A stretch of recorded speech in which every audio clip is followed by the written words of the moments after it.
All right, I think we're going to get started. If you would please stand, we'll start with our invocation. I forgot to ask somebody to do the pledge. Todd, do the pledge? All right, we'll start with an invocation. This will be from Scott Spencer, pastor of Mosaic United Methodist Church. Immediately following that, Councilman Stone will lead us in the Pledge of Allegiance. Thank you for inviting me to offer the prayer. Today, I am honored to be here, and I must admit that I want to offer a non-conventional prayer. And first of all, I'm not 100% for sure the constitutionality of having prayer at government functions, but I'm not here to debate that. And we can talk about that, Mr. Mayor, over a cup of coffee if you like. But I am honored to be here because prayer is tradition, and it is an important tradition in our country and in our city, no doubt. And I'm honored also because I feel like I've hit the big time. And the mayor asked me if I knew how to pray. He probably is thinking now he does not know how to pray. But I was raised in Enid. I've lived in Stillwater and Ada and Blair and Lone Wolf and Altus, and I've lived in Edmond and Oklahoma City. And I've never been asked to pray in any of those cities. And you're thinking, we know why now. But I know how much you all love this city and want what's best for this city. And so I'm honored to be here to be a part of that because I love also living in Oklahoma City the past 6 years. This is my way I'd like for us to pray. I'd like for you to look around the room into the eyes of the people sitting next to you, by you, across from you. Look into the eyes of someone in this room. Because the honest truth is that none of us knows who created us, but we have beliefs about that, don't we? And the honest truth is that I believe we're all people of sacred worth. And so every person in this room, but also every person in this city, and no matter if they're living in a mansion or in a tent, no matter the color of their skin, their gender, their sexual orientation, no matter how much money they have or don't have, how many kids they have, none of that, we're all people of sacred worth. And I believe that in all of our diversity in this room and all of this diversity here of our leadership, our city will go farther if we work together and if we honor that sacredness in one another. And that is the prayer I offer up today. Thank you.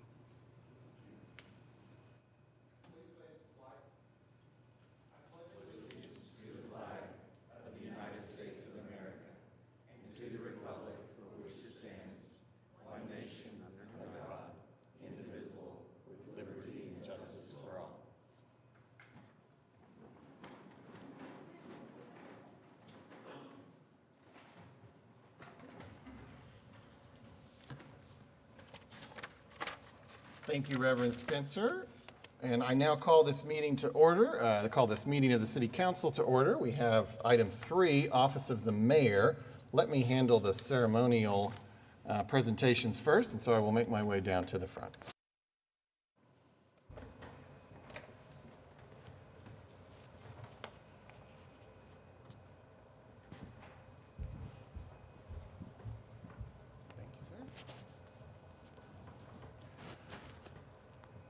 All right, if our friends from Festival of the Arts would make their way down front.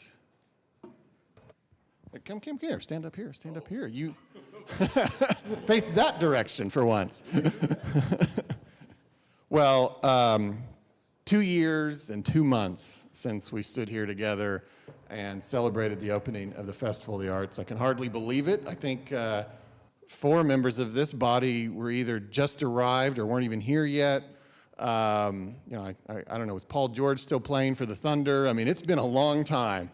And we definitely have greatly missed this event, this Oklahoma City tradition. But to remind us a little bit about it, we do have a proclamation, and I would ask the clerk to read that proclamation.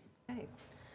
Whereas the 55th Annual Festival of the Arts, produced by Arts Council Oklahoma City, will officially open on Tuesday, June 22nd, 2021, for 6 days of exciting visual, culinary, and performing arts activities. And whereas the people of Oklahoma City are especially excited to see the festivals return for the first time since 2019 due to the effects of the global COVID-19 pandemic. And whereas Festival of the Arts is recognized nationally as one of the most spectacular fine arts festivals in America, featuring more than 144 visual arts, live entertainment on 2 stages, delicious local food, and activities for all ages. And whereas Arts Council Oklahoma City is continuing its commitment to making Festival of the Arts a sustainable, zero landfill event by utilizing recyclable and compostable materials and promoting eco-conscious practices, receptacles for recycling and composting will be available throughout the festival grounds. And whereas 2021 Festival of the Arts co-chairs Randy Cassimus and Casey Nolting lead a team of more than 40 committees and 4,000 volunteers who donate their time, talents, and resources to produce the Festival of the Arts. And whereas Festival of the Arts is Oklahoma City's summer fun event, focusing on Arts Council Oklahoma City's mission of bringing the arts and the community together. Now therefore, I, David Holt, Mayor of the City of Oklahoma City, do hereby proclaim June 22nd through the 27th, 2021 as Festival of the Arts Week in Oklahoma City, and urge all citizens to join in honoring Arts Council Oklahoma City, the volunteers, the artists, and the food vendors who take part in this event. Well, thank you, Amy, very much. And I note this is, of course, Oklahoma City's summer fun event. I'm sure we just kind of brushed up the language a little bit there in this proclamation. Of course, it has often been a spring tradition, but I think things have really worked out this week. We needed the rain, so thank you for having the festival this week. That was helpful yesterday. I think it also helped, hopefully, to cool things down a little bit, and I think you're going to have great weather. And we are joined, you heard mention in the proclamation of co-chairs Randy and Casey, and they are right here with me. And would you like to say a few words? Thank you so much for having us, and we are so pleased to be here with all of our volunteers and artists, and won't you come out and spend some money? Mr. Mayor and City Council folk, thank you to the city, because the reason we're able to do this today is because of the hard work that the folks from the city, working with the Arts Council of Oklahoma City, put in a while back to put in a plan to have a safe gathering of our community. Again, happy to have it during the summer, which is a little unusual for us, but we're very, very excited about it. Absolutely, and of course, yeah, thanks to the staff team. Obviously, the venerable Peter Dolisi right here in the front row is Seth Lewis is the director, and everybody there I know pitches in, and as was stated, hundreds of volunteers. So, thank you, thank you, thank you. Let's hear it for this Festival of the Arts team. Thank you, This sir. is yours to keep. Appreciate it. Thank you. Thank you so much. Thank you. Now let's bring up the team from our Parks and Rec Department.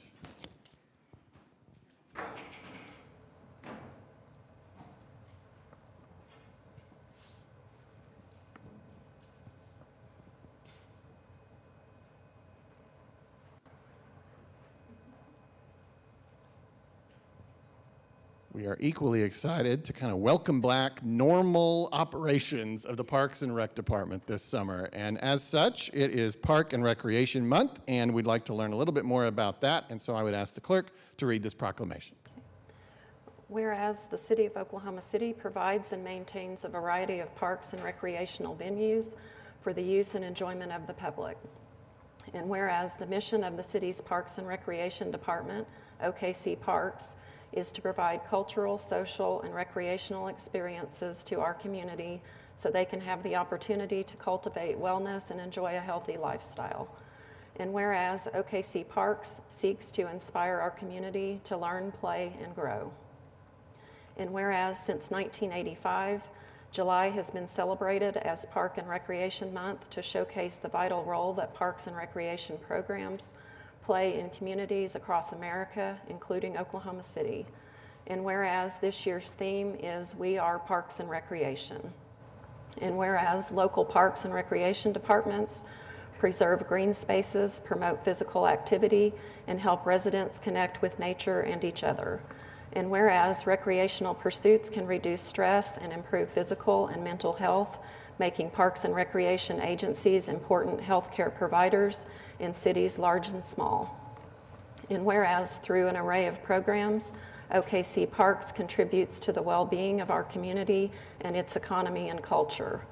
And whereas the people of Oklahoma City have recently made a major commitment to Parks and Recreation through a minimum of $250 million included in MAPS 4.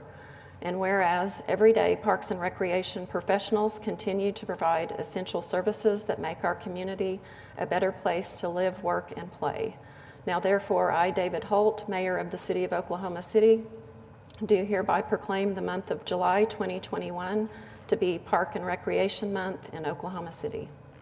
Thank you, and we are joined by Melinda McMillan, the Interim Director of the Parks Department. And would you like to say a few words, Melinda? Yes, thank you, Mayor Holt. If anything the COVID-19 pandemic proved to our community was that how vital Parks and Recreation became. Whereas most people could not go out to their schools or they couldn't go to their businesses, they absolutely could go outdoors and enjoy their Parks and Recreation. So I'm very pleased that not only were we able to provide that service to our communities this last year, I hope that that was a large awakening for people to come back and learn more about their parks and enjoy their parks more often and engage with us.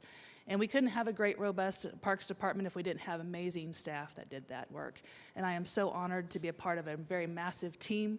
That team is all out this morning doing swimming lessons and summer camps and everything. So we were able to pull in enough of us together today to come up and talk with you.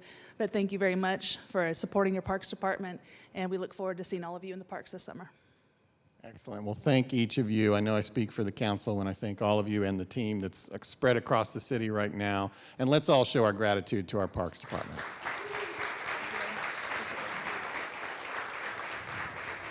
All right. Thank you. I will make my way back to my seat.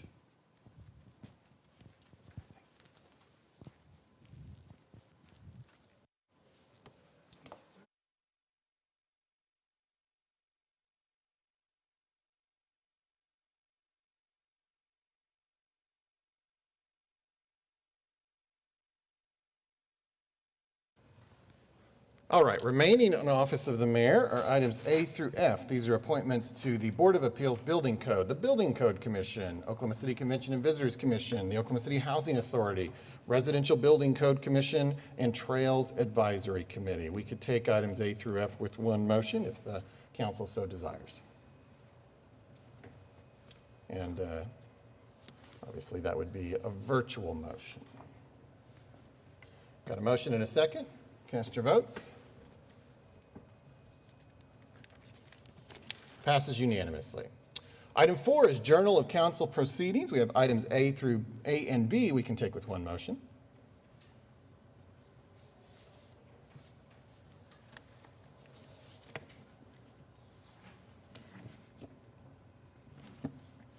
Motion and a second. Cast your votes. Passes unanimously. Item 5 is request for uncontested continuances. Mr. City Manager. Yes, Mayor, we do have several this morning. I would just note that all of these that I'll list will be stricken from the agenda, beginning on page 17, item 9N1, unsecured structures. Item B, 1532 North Classen Boulevard, the owner is secured. Item F, 1029 Northwestern Avenue, the owner is secured. Item H, 1017 Northwest 10th Street, the owner is secured. Item I, 615 Southwest 12th Street, the owner is secured. Item M, 2025 Northeast 17th Street, the owner is secured. Item V, 2932 Southwest 50th Street, the owner is secured. Item W, 1541 Southwest 58th Street, the owner is secured. Then on page 18, item 901, abandoned buildings. All of these items again stricken from the agenda.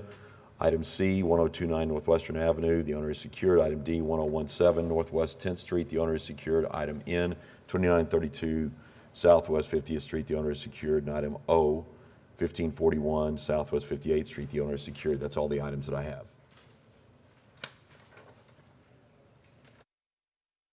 Okay, thank you. Item 6, revocable permits. We have 3, and item A is a revocable permit with Red Coyote Running and Fitness for the Red Coyote Love Run 5K and 10K on June 26th, 2021. Don't we have, go ahead. Good morning, Mr. Mayor, members of council. My name is John Oslin, 2300 Brookside Avenue, Edmond, Oklahoma. I'm the Director of Operations for Red Coyote Running and Fitness. This is going to be the third year, albeit the postponed year of our run. The first year to hold it from the Scissortail Park Social Capital start-finish location. We plan to start and finish the run on 5th Street, just south of Social Capital. We'll be running down the bike lanes on Walker to the trail to our turn points on the run, and returning on the bike paths up to 5th Street. The run is a culmination of our 5K and 10K training runs for our newbie Couch to 5K, Couch to 10K programs. It also celebrates inclusivity and celebrates the Pride festivities that will be wrapping up on the later in the day at Citrusdale Park. So we're very excited to have the run. We invite all of you guys to come participate and run with us if you'd like to, and we look forward and appreciate your support. Thank you. Sounds great. Councilwoman? Well, we are excited to see all these different activities happening this weekend, and I will move for approval. So,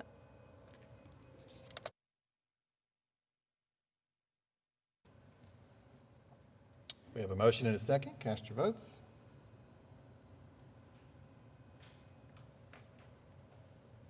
Passes unanimously. Have a great event. Thank you. Thank you, Councilman. Have a great day.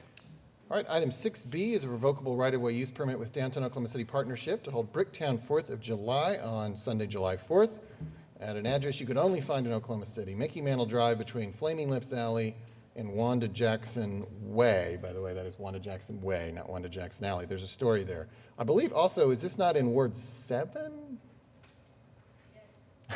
It would be in Ward 7. We do have someone who's signed to speak, Justin O'Neill. Go ahead. Good morning, Mr. Mayor and council folk. So we will be having a Bricktown 4th of July. As we kind of started our planning with this, we realized that other entities that usually do fireworks in the downtown area are not having those public shows this year. And so we thought this would be a great opportunity to invite folks to Bricktown and activate some streets. So we're going to close down Mickey Mantle we'll have tables and food vendors, yard games, live music by Wood Willow, and just kind of activate all of Bricktown. Invite people to do the various promotions that are going on throughout the district, and then we'll end the night around 9:45 with a fireworks display by Western Enterprises. The Dodgers will be having a game. They will also have fireworks. We're trying to see if, it's hard to tell when a baseball game is going to be over, but we are going to try to get them close together so that people are getting a full panoramic experience in Bricktown. Right. Sounds great. Councilwoman? Well, I think we're all excited about the fireworks coming, and I have a story to tell about this.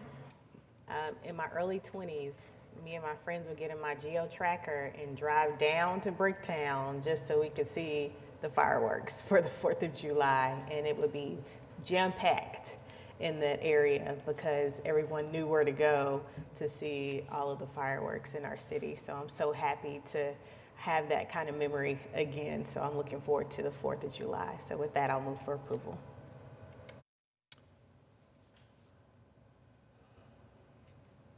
We have a motion and a second. Cast your votes.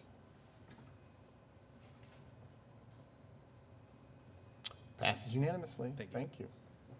All right, item 6C is a revocable right-of-way use permit with Oklahoma City Pride Alliance to hold the Pride Alliance Parade and Festival on Friday, June 25th through Sunday, June 27th, South Hudson between Oklahoma City Boulevard and Southwest 7th. And go ahead. Howdy. Good morning, Council. Good morning, Mayor. My name is Hannah Royce, and my pronouns are she, her, hers. I am the president of the Oklahoma City Pride Alliance. Our organization was founded in 2019 during a transitional moment, and we were able to organize and pull off the 2019 events on 39th Street, which I believe Mayor Holt called or referred to as the third largest city in our state that day. As we know, Pride is an event that brings a lot of folks from around our state to the city. I myself grew up in Wilburton, Oklahoma, and have a lot of friends that come to the big city for the weekend to enjoy festivities such as Pride Fest. So this year we've actually, I say this year, but as we all know, last year felt like a leap year. So last year we were intending on and planning on hosting our festivities in Bicentennial Park. As we all know, the pandemic took place and our organization switched gears, and we were able to host 6 days of virtual programming for the 2S LGBTQ community to enjoy from the safety of their own homes. This year, we worked with Drew Watson, who has become one of my favorite people to work with, by the way. Give that man a raise. As well as the Parks Department, we shifted gears to the new dates for 2021. And then when we launched those dates, I got a call from the beloved Peter DeLisi requesting that the Arts Fest move to that same weekend. So in the last 3 or 4 months, our volunteer-led organization has raised an additional $50,000 thanks to incredible organizations and partners in our community. And we were able to switch gears and move to Scissortail Park, which we believe is a better fit. We believe that it lends itself to potentially that large amount and that large crowd that we're going to see and that we're going to have from the kids zone and the festivities there, as well as the splash pad, which we all know in the June heat, it is very warm. So we worked with Drew Watson and came up with a plan, thanks to Lieutenant George, to reroute our parade in a way that would not interfere with the traffic of the Arts Festival. And so our festivities will kick off technically Friday in Scissortail Park, and we will host our own city's own Grayson Chance, who is kicking off his world tour with us that night on the city's main stage, and that next morning we will step off of Sheridan and Chartel at 10 a.m. for Oklahoma City's first ever Pride Parade downtown. After that, it will culminate, we'll head east on Sheridan and turn south on Hudson to end in Scissortail Park, disbanding at 4th Street, 7th Street, or 6th and 7th Street, so that we don't interfere with the Love Run. We're really excited that there's so many Pride festivities happening in every crack and crevice, and we're also so grateful that you all declared it Pride Month citywide, because there have been events happening since the kickoff in Kerr Park on June 1st. After Saturday, we'll end festivities each night in the park at 11 p.m. on Friday and Saturday, and then Sunday is our wellness day.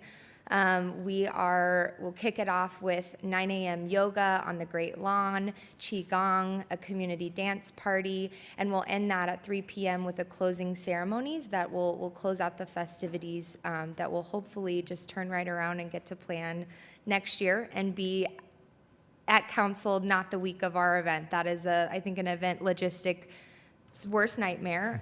But again, we're a volunteer-led organization, and we've done a lot of reorganizing and fundraising to be here in front of you today. So again, thank you for Pride Month. Happy Pride, and thank you for loving on our beautiful city in the way that we love it so much, so dearly.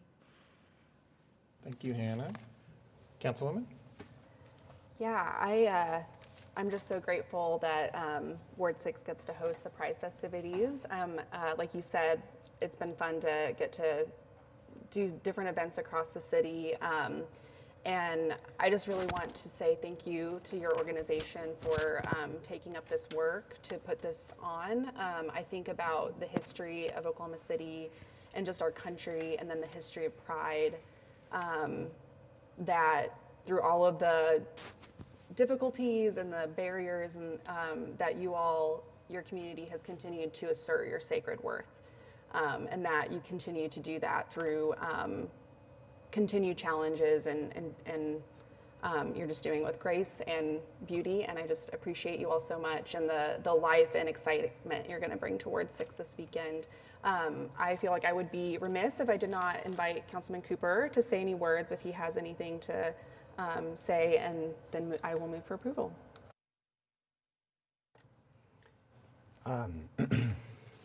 Thank you, Councilwoman. I want to save my comments, the difficulties that Councilwoman Hammond addressed that have long confronted members of the LGBTQ community. I'd like to save those for items from council, and if I'm being honest, I've had knots in my stomach all morning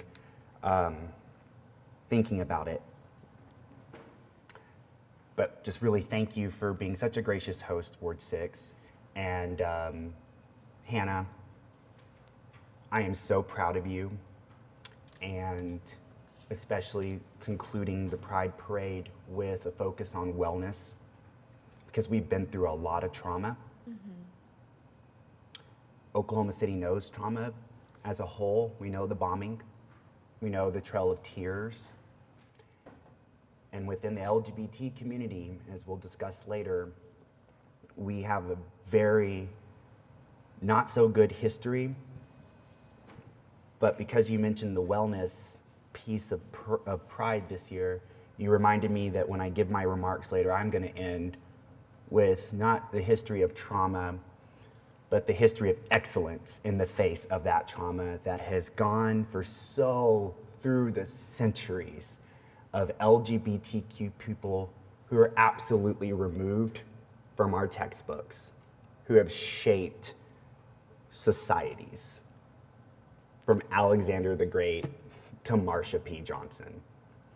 So, thank you for that focus on the healing, and thank you for bringing pride downtown and that visibility, and thank you to all of your volunteer organizers, and thank you again, Councilwoman, for being such a gracious host.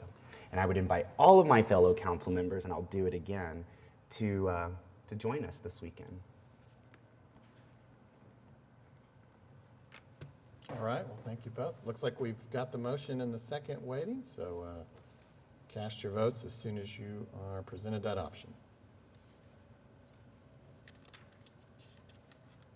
Passes unanimously. Thank you, folks. All right, we'll recess the council meeting now and convene as the Oklahoma City Municipal Facilities Authority. We do have a presentation on item E, correct?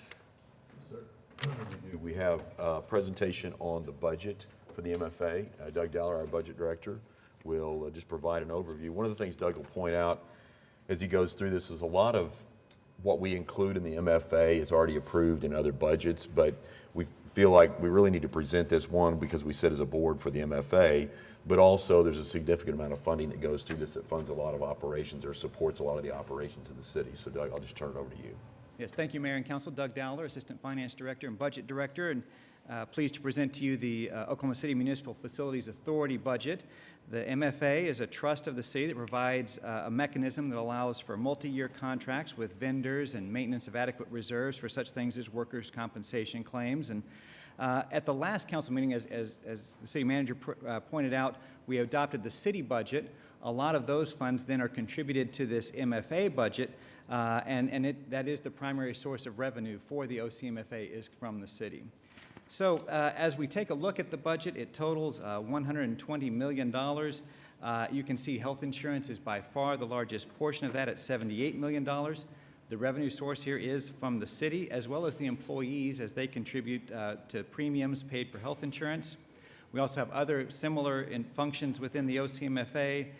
Property and liability insurance is about $5.6 million this year.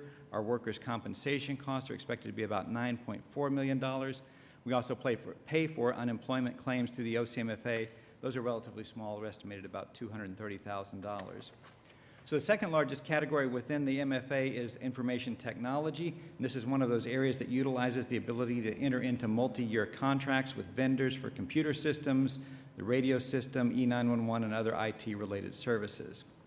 We also use the OCMFA for advanced capital funding for GO bonds. We've established a revolving fund in the OCMFA that allows Public Works to begin the design work on GO bond projects before the bonds are sold. Once the bonds are sold, the bond funds purchase the plans from the OCMFA and therefore can start the work more quickly with those bond projects. That repayment from the GO bonds replenishes that advanced capital funding account, and additional projects are then initiated in the OCMFA. The general purpose category includes drainage fees that are paid in lieu of providing drainage and development, our annual financial audits, professional legal services, code enforcement related contracts for things like tall grass and weed abatement, junk and debris removal, and nuisance abatement. So when we look at the OCMFA revenues, health insurance, of course, contributions from the city and employees is the biggest source there at 63%, but then transfers from city funds such as the IT internal service funds, the second largest source at almost 20%.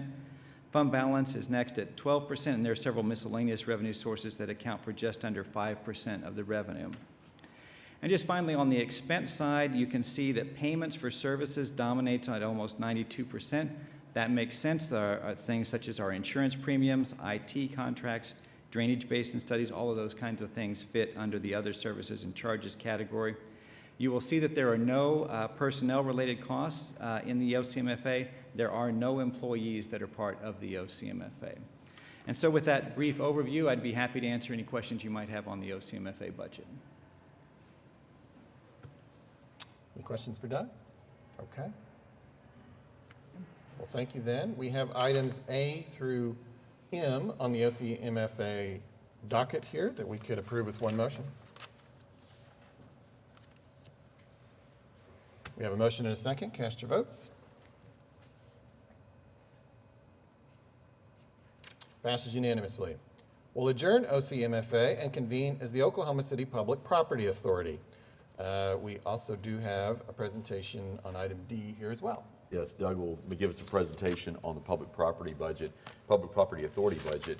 The Public Property Authority, he'll walk through a little bit, but it serves a little bit different function. It helps to support some of the operations, but it's really more towards facilities that are operated at various facilities of the city, and so I'll let Doug take it from there and give us a presentation. Thank you, Mr. City Manager. Again, the Public Property Authority is a trust of the city, and again, it provides a mechanism that allows for multi-year contracts with vendors and maintenance of adequate reserves, but it really is more focused on things like building renovations, the fairgrounds improvements, golf course operations, and our other facilities.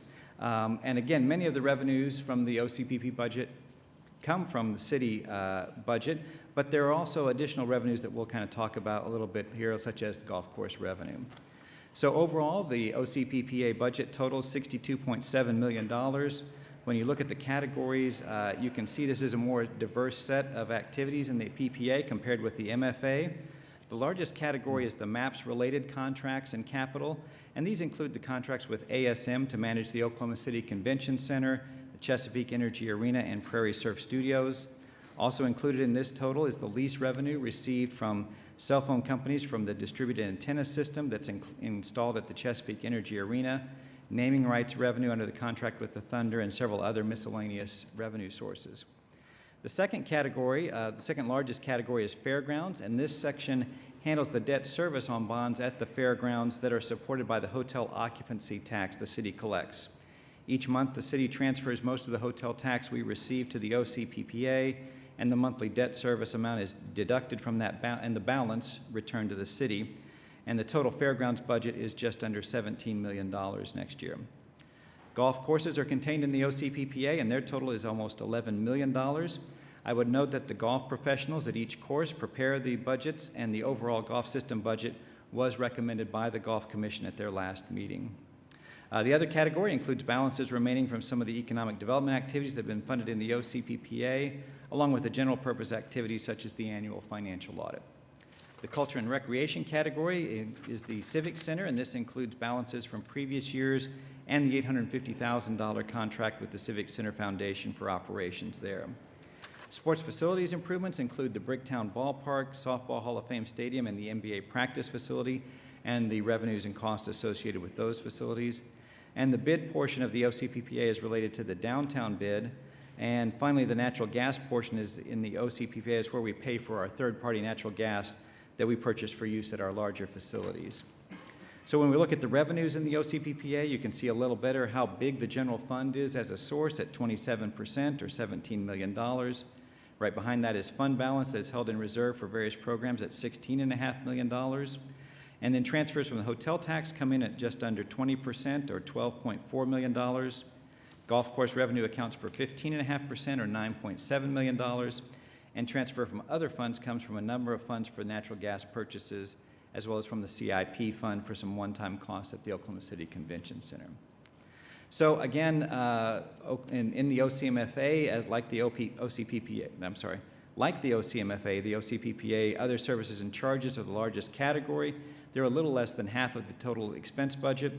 However, you can see in the OCMFA we have debt service. It's about 10% of the total. That's the debt on the improvements at the fairgrounds, and again, paid by the hotel tax. You'll also see personal services at 7.2%, and this represents the staff at the golf courses who are employees of the OCPPA. And so, again, with that overview, I'd be happy to answer any questions you may have. No questions for Doug? Okay. Well, we can adopt the OCPPA agenda as one motion, items A through E. Got a motion and a second. Cast your votes.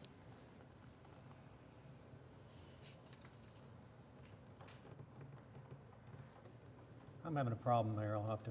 Okay, how would you like to How vote? about yes, please? Okay.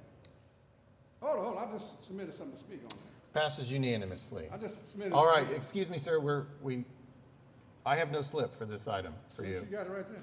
Well, we just voted, so we're moving on now. We are now at item 7. We can reconvene as the council meeting where we find ourselves at item 7. All right, I got it. The consent docket. There are no items on the I'll straighten consent your ass docket out. that have a scheduled presentation, but is there any item that a council member wishes to pull out for separate vote or for separate discussion? Where we at? Where are we? What number? As I just said, sir, we're at item 7, and if you cannot restrain yourself, we will have to ask you to leave. Thank you. Please sit down. Okay, we're on item 7. Any item that a council member wishes to talk about separately? Yes, Mayor, I'm looking for it. It is BO. B-O? B as in boy. Okay.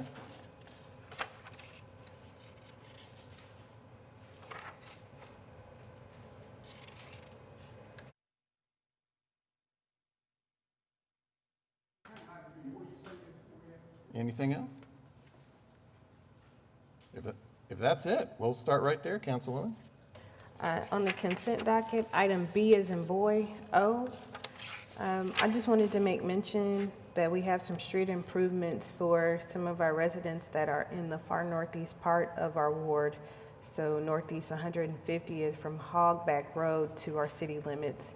And I'm pretty sure we'll be working with our county on this project, especially for the location of where it is. So I know for a lot of our rural residents that live in some of those that are still in the city limits, but more rural for our city, want all of the streets repaired, that's for sure, and repaved. But we are able to work with our county to work with Hogback Road. So I'm hopeful that our residents that are in that particular part of our community will be satisfied when all is said and done. And we'll continue to work through all of the others that we can get to as well. So I just wanted to make mention of that. Thank you.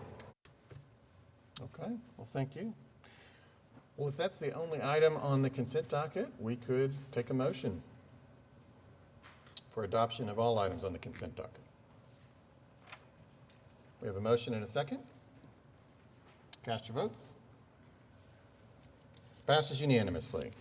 Item 8 is the concurrence docket. We have items A through N we could take with one motion.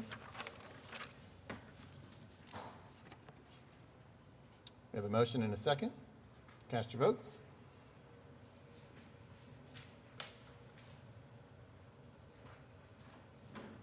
Passes unanimously. Now we're on page 15 of your printed agenda, item 9, items requiring separate votes. Item 9A is an ordinance on final hearing that was recommended for approval to close 180 feet of the platted north-south utility easement shared between Lot 103 and Lot 104 in Home Gardens Addition, etc. Councilwoman Nice. Yes, I see the applicant is here, so. If you wouldn't mind stating your name and address, sir.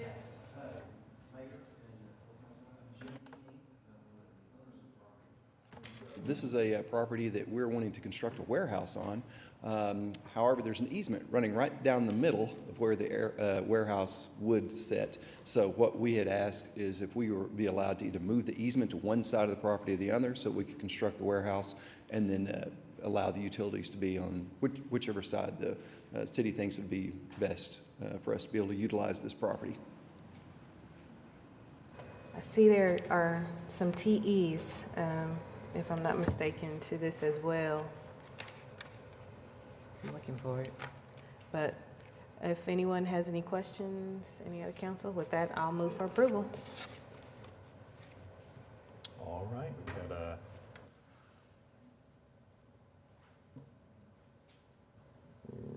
motion and a second. Cast your votes.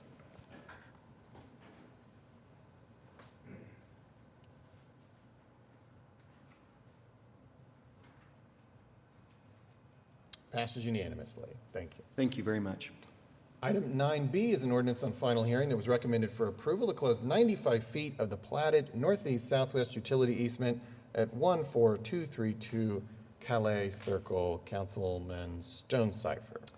Thank you, Mayor. As you said, this is the closing of a utility easement. It went before the Planning Commission and met with approval. There are no protests, so at this time I'll move for the approval of the ordinance, please.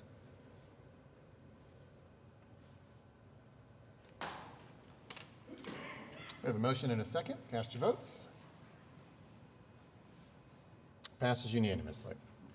Item 9C is an ordinance on final hearing establishing a reserved parking space for the physically disabled within an on-street parking area on the south side of Northwest 4th, etc. Councilwoman Hammond.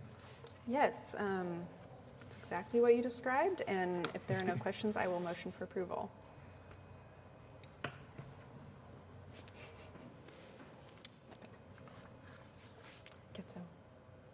We have a motion and a second. Cast your votes.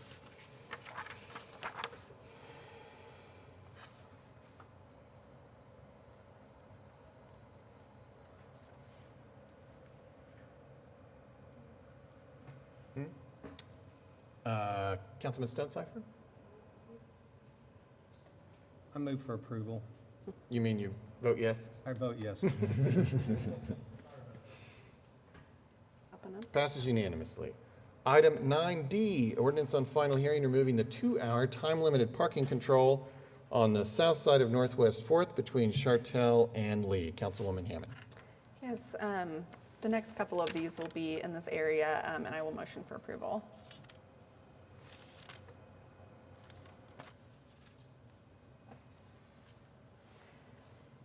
We have a motion and a second. Cast your votes. Passes unanimously. Item 9E, ordinance on final hearing removing the no parking anytime restriction on the east side of Chartel from Dean McGee to Northwest 4th. Councilwoman Hammond.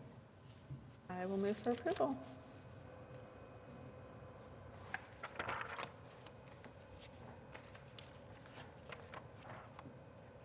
Got a motion and a second. Cast your votes. Passes unanimously. 9F is an ordinance on final hearing establishing a reserved parking space for the physically disabled within an on-street parking area on the east side of North Chartel, etc., near Northwest 4th. Councilwoman Hammond. I will motion for approval as well.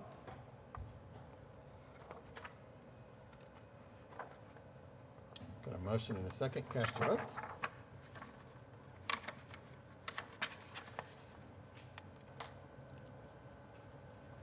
Passes unanimously. Item 9G, ordinance on final hearing establishing a reserved parking space for the physically disabled on the west side of North Kentucky Avenue from etc. along Linwood Boulevard. Councilwoman Hammond. I will move for approval. Motion and a second. Cast your votes. Passes unanimously. Item 9H, ordinance on final hearing establishing a reserved parking space for the physically disabled on the east side of North Oklahoma Avenue near Northeast 4th. Councilwoman Nice. This one's mine. I'll move for approval.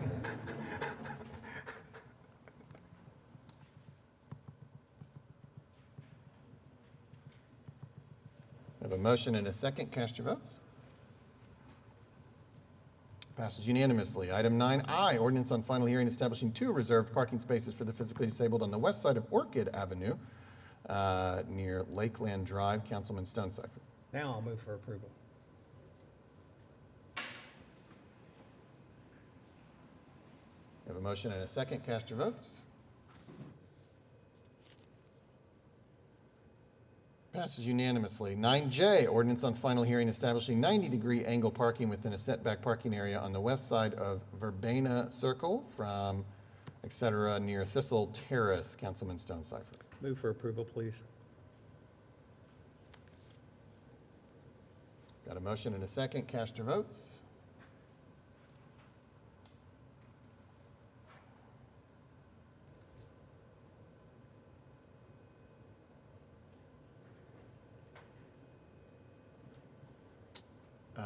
Councilwoman Nice? Oh, she did it. There we go. Passes unanimously. 9K, ordinance on final hearing establishing 90-degree angle parking within a setback parking area on the west side of Orchid Avenue from near Lakeland Drive. Councilman Stonecipher. Move for approval.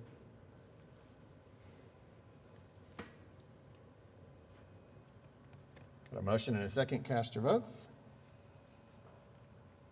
Passes unanimously. Item 9L, ordinance on final hearing establishing 2 reserved parking spaces for the physically disabled on the west side of Verbena Circle from approximately, et cetera, Thistle Terrace. Councilman Stonecipher. Move for approval.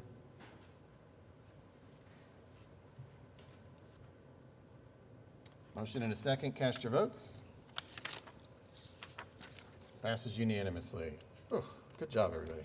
Okay, item M. M1 is a public hearing regarding the dilapidated structures here listed. We do have someone who has signed up to speak on this public hearing. Michael Washington.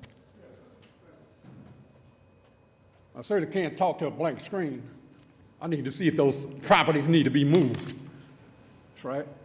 We'll have fun all the way the rest of this meeting here. I don't know what I'm seeing here. What am I looking at?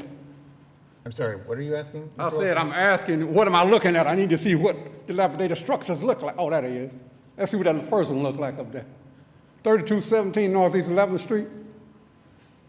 Let's see if it needs to be stolen by y'all. Okay, now what's wrong with that? Oh, I better take my glasses off here. Oh, Lord have mercy. Jesus Christ. So now, what are y'all asking them to fix it? Are you fining them, or what's going on with it?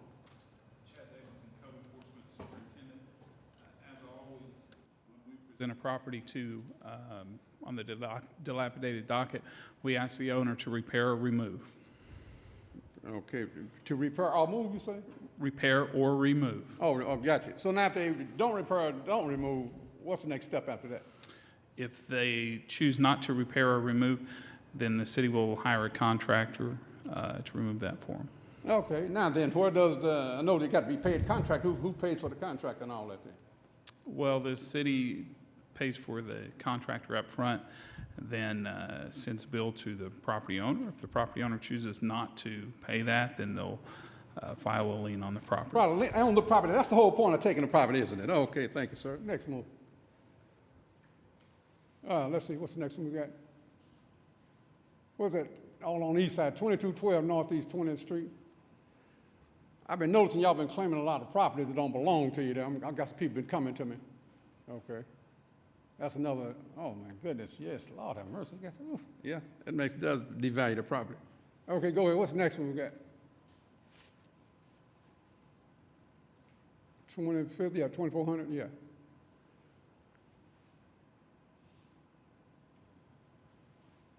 Oh, yes, okay.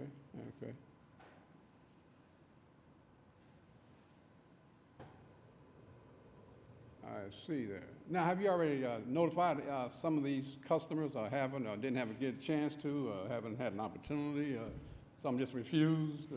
We notify everyone. We post a notice both on the property and mail it to the owner of record or any other person that may have interest in the property, lien holders, et cetera. Okay, that's what I need, thank you. All right. Yeah, 37th Street, please. Oh, my, oh, yes, I'd find them myself on that one. Good Lord. So, well, man, come on, they know better than that. Okay, next one, please, ma'am. That's enough of that. I see it. I can understand this. 44th Street.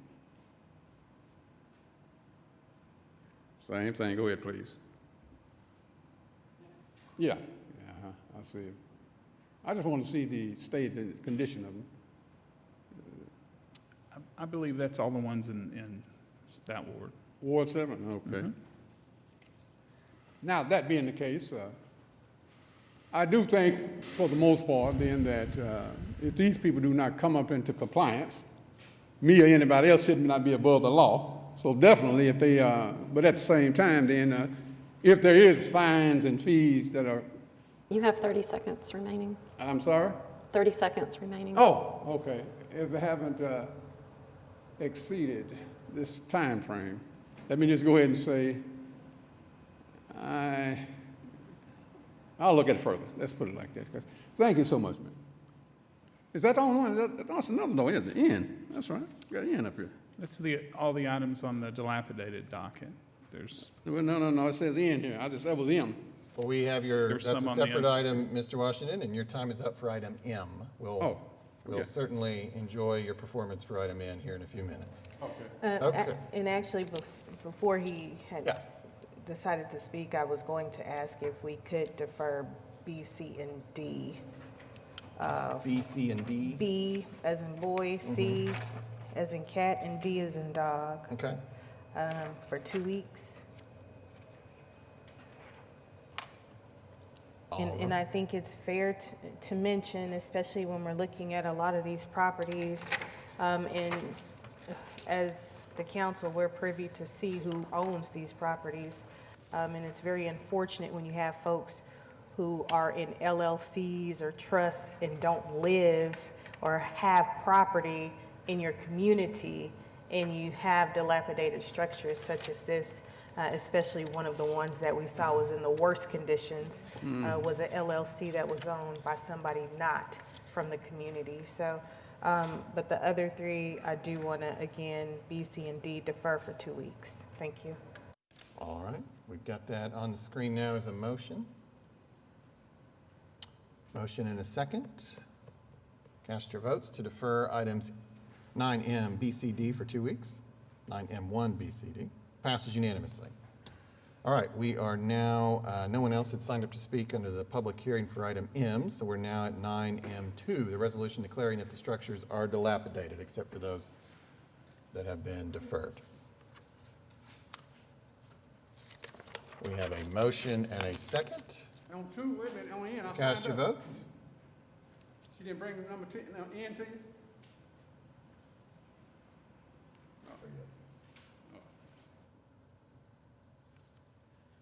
Passes unanimously. Now we're at item 9N1. This is the public hearing regarding the unsecured structures here listed, except for those struck at the beginning of the meeting. Those items are not, Councilwoman Nice, on this item too, are they? I don't believe they are, but I did have a question pertaining to one of them. If, item E, did the homeowner reach out to you all? Are you the homeowner, sir? For item? Sure. What item? Are you this item that was just referenced, item E? Good morning, Mr. Mayor. You may remember having lunch with me. Okay. I'm a friend of your dad's. Oh, okay. I own 410 and 416 Northeast 16th. They're historic structures in Lincoln Terrace. Okay.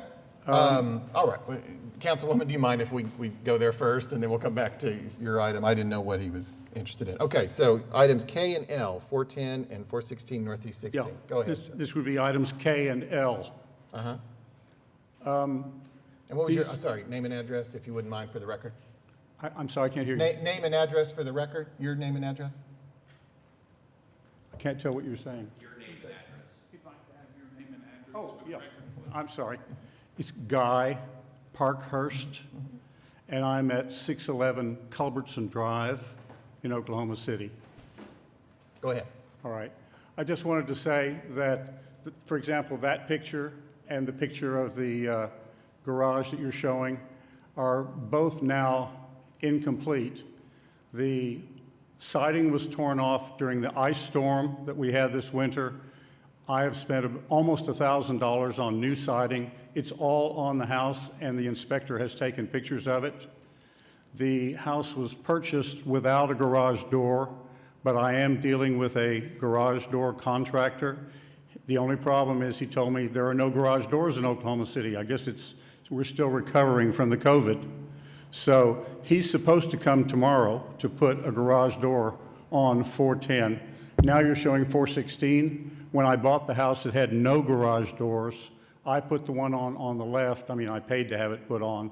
And the same contractor will be putting garage doors on that one.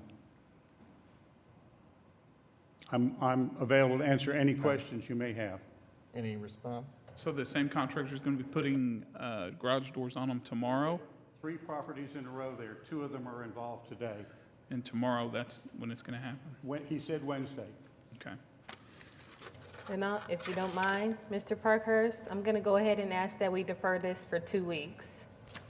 I'm going to defer it for 2 weeks, okay? 2 weeks? Yes, sir. I have no problem with that whatsoever, ma'am. Okay, if you don't mind, Mayor, I want to defer that. And my question to you, Mr. Chad, was if anyone had been in touch with you for item E, 2303. I do not have any notes that anyone's contacted me, but they could have contacted other staff members. Okay, and the only reason I'm asking is because I understand that this home had been auctioned off, so the owner on record is no longer that owner. So I don't know how that works. So if you don't mind, I'm going to go ahead and defer that 2 weeks as well. Okay, we'll check on it. Thank you so much. So, Mayor, we will be deferring item item E, item K, and item L for 2 weeks. Okay, so the motion is to defer items 9N1, E, K, and L for 2 weeks. Thank you very much. Thank you, Mr. Parkhurst. All right, we have a motion and a second. Let's speak on in.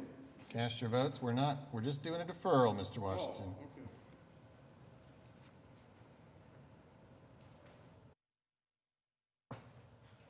Passes unanimously. Now we're back on the public hearing, and we do have someone who has signed up to speak, Michael Washington.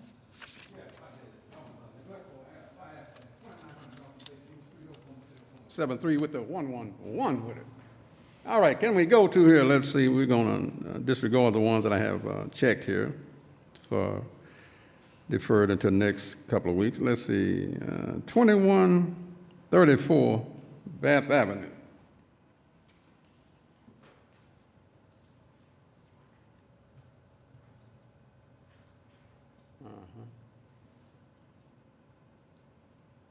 Let me say, y'all, I'm not siding with anybody, like I say, when they're wrong, but I just want to make sure the due process is given. That's really what my focus is. Thank you. That's enough of that. Thank you. Okay.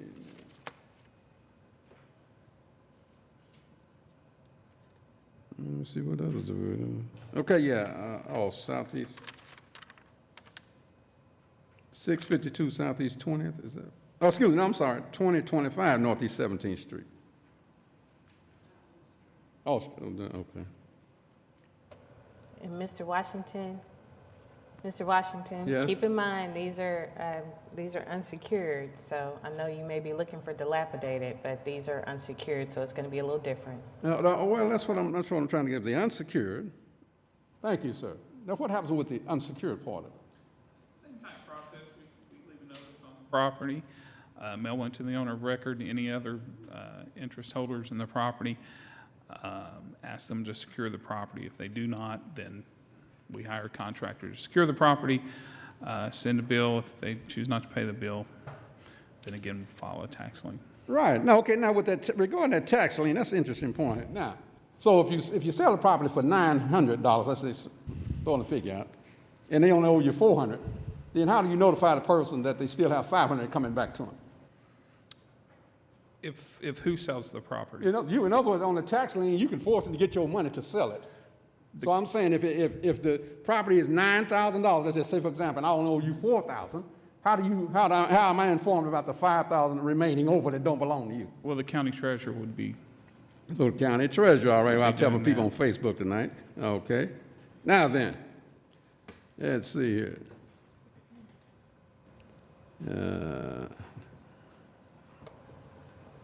Which one was it? Is that 27 Northeast, 2701 Northeast? Yeah, 2701 Northeast. You have 30 seconds remaining. What, ma'am, how are you going to give me 30 seconds? We're going over through this is y'all's deal here. Are you going to cut me off? All of this information is accessible before the meeting. Yeah, but still, that's not here. The pictures, we don't have them on the internet. Okay, 27th Street, okay. Oh, Lord have mercy. Oh, yes. Jesus Christ. Matter of fact, how much? Have y'all bought any of these properties yet? The city does not purchase properties. No, in other words, on the lien, I'm talking. In other words, not actually, have you had any default on any of them? Has anybody not fulfilled their obligation with the county treasurer? Yeah. They have a tax sale once a year. Okay. All right, Mr. Washington, thank you. Your time on this item is concluded. Thank you. And I also want to reemphasize, Mr. Washington, keep in mind, again, a lot of these properties that we're looking at do not belong or they're not owned by people from the community. So keep that in mind as well, please. That's good. Thank you. I'm glad to know that. All right, that concludes the people who signed up to speak on this public hearing, which leaves us with item 9N2, the resolution declaring that the structures are unsecured. We can adopt that with a motion. Got a motion and a second? Cast your votes.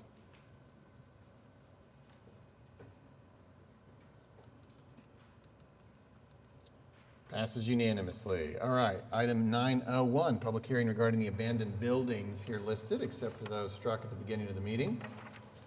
Mayor, we will need to defer item B, item F, and item J. Item E? B is in boy. Oh, B, sorry. F, and item J, Okay. based on the past two that we were able to Okay. defer. All right, we've got that on the screen now to defer items 901B, F, and J for 2 weeks, I presume. Thank you, yes. Motion and a second. Cast your votes. Mr. Mayor, Yes. I just wanted to say, if my property is being given extra time for unsecured, it shouldn't be on the abandoned list either. Correct. And so she just, Councilwoman Nice just motioned to defer it 2 weeks. And that's what we're voting on right now. All right, passes unanimously. All right, we're back on the public hearing. No one has signed up to speak, and so we will advance to the resolution at 902, declaring that the buildings are abandoned except for those struck and deferred.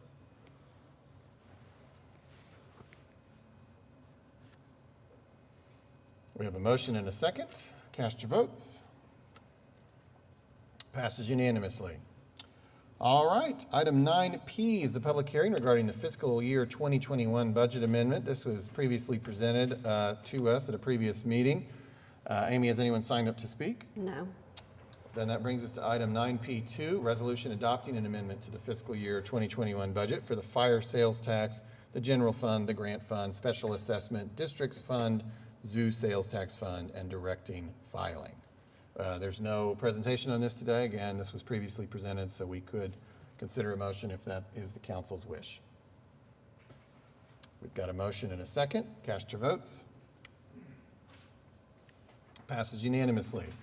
Item 9Q1, this is the second public hearing regarding resolution amending the June 16th, 2020 City Council resolution approving certain fire listed and other sales tax expenditures and/or projects for fiscal year 2020-2021.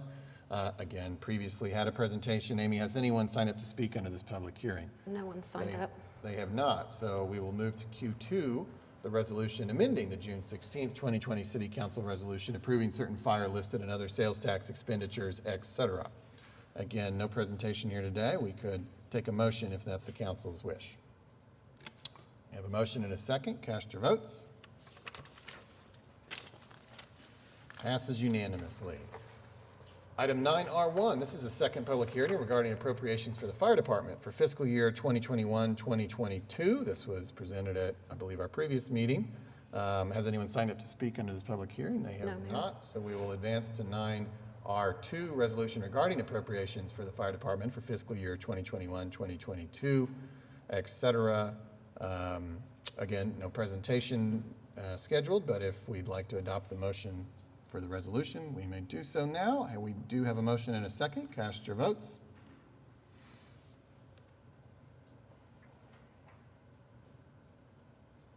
Passes unanimously. Item 9S1, this is the second public hearing regarding appropriations for the police department for fiscal year 2021-2022. Amy, has anyone signed up to speak? No, Mayor. They have not, so we will advance to 9S2. This is the resolution regarding appropriations for the police department for fiscal year 2021-2022, et cetera. No presentation is scheduled today, so we can adopt it if there is a motion to do so. We have a motion and a second. Cast your votes.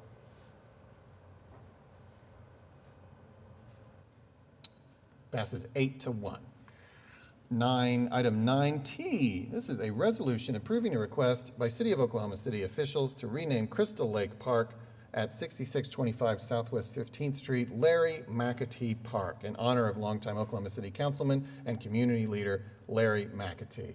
Councilwoman Young, I believe you'd like to speak to this. Yes, Mr. Mayor, thank you. Will you ask Amy to read the resolution for me? Would you mind? Sure, yes, the resolution that's actually item T, yeah, why don't we do that? And then I'll give my comments. Great. She's pulling it up.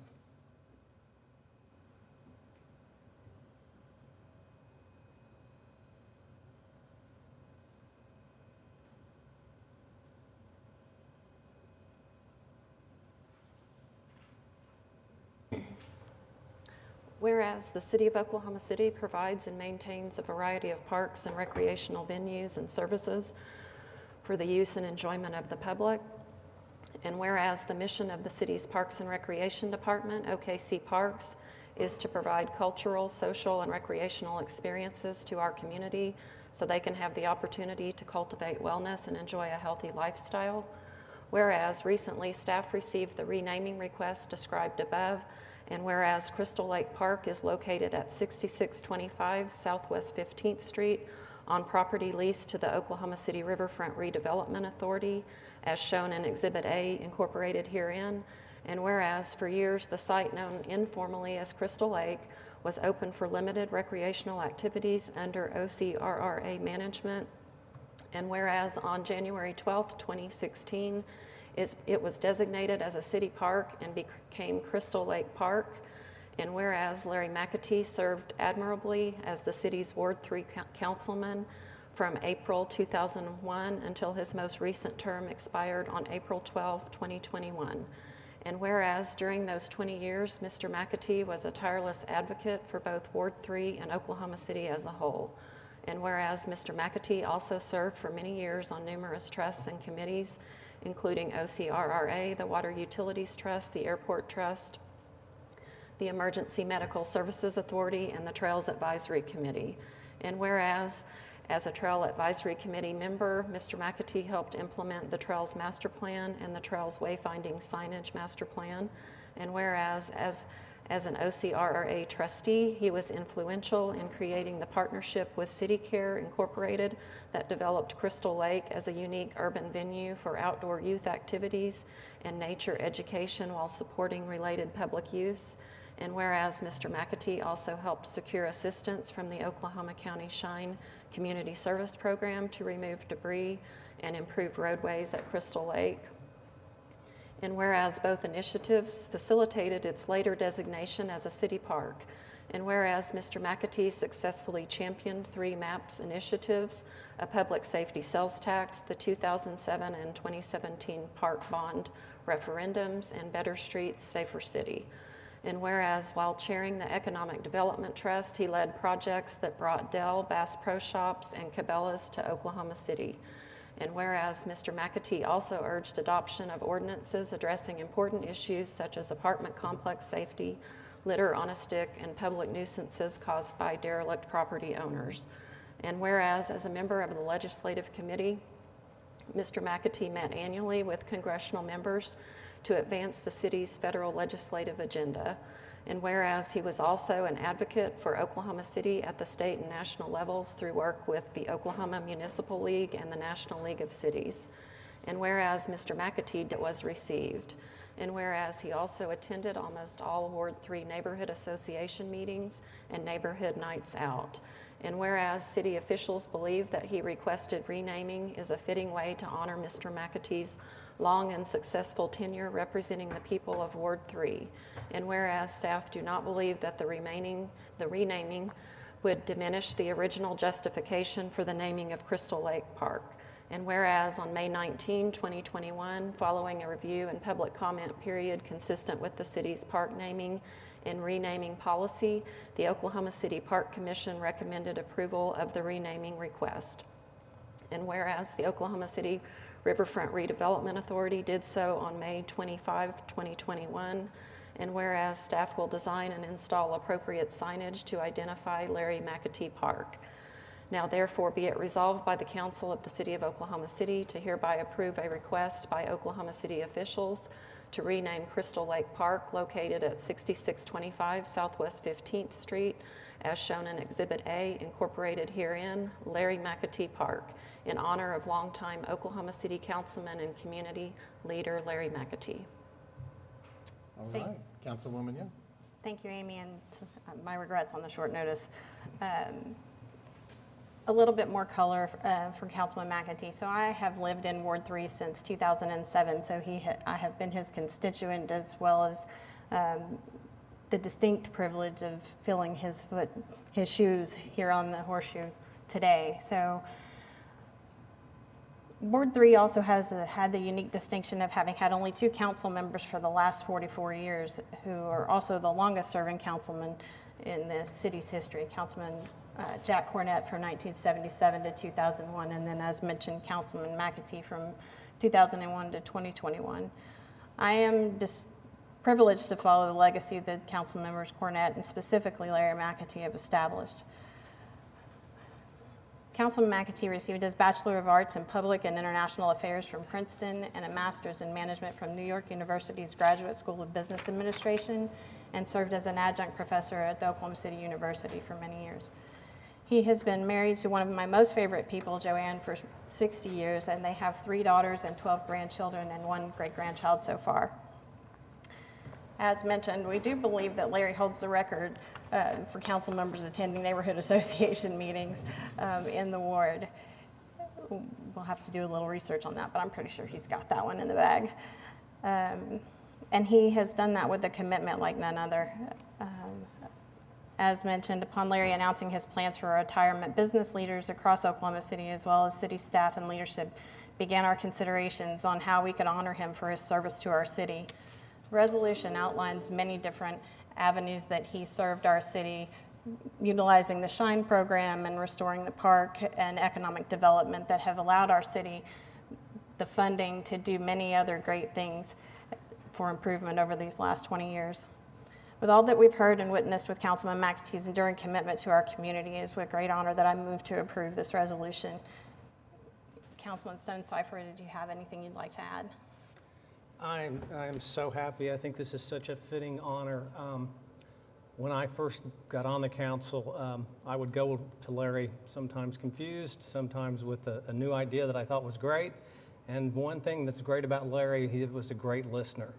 And I fondly say, he always would say to me, have you thought about the unintended consequences?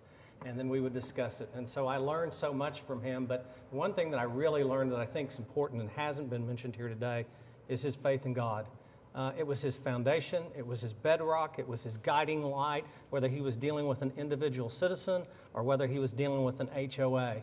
And I think it's also important to point out that the economic initiatives that Larry came up with and accomplished during his career will change the landscape of Oklahoma City for years and years and years to come. So I am very honored and support this motion. Right, and I would add, you know, my chief, when I first heard this idea, I just wanted to make sure that this park was worthy of Larry Mcatee, but it is really a very large piece of land and property in our system, and obviously it's the biggest park in Ward 3. So when I pulled it up on a map, I said that is worthy of Larry Mcatee. He is one of the finest people who've ever sat on this horseshoe in the century of this city's history. So thank you for carrying this forward, Councilwoman Young.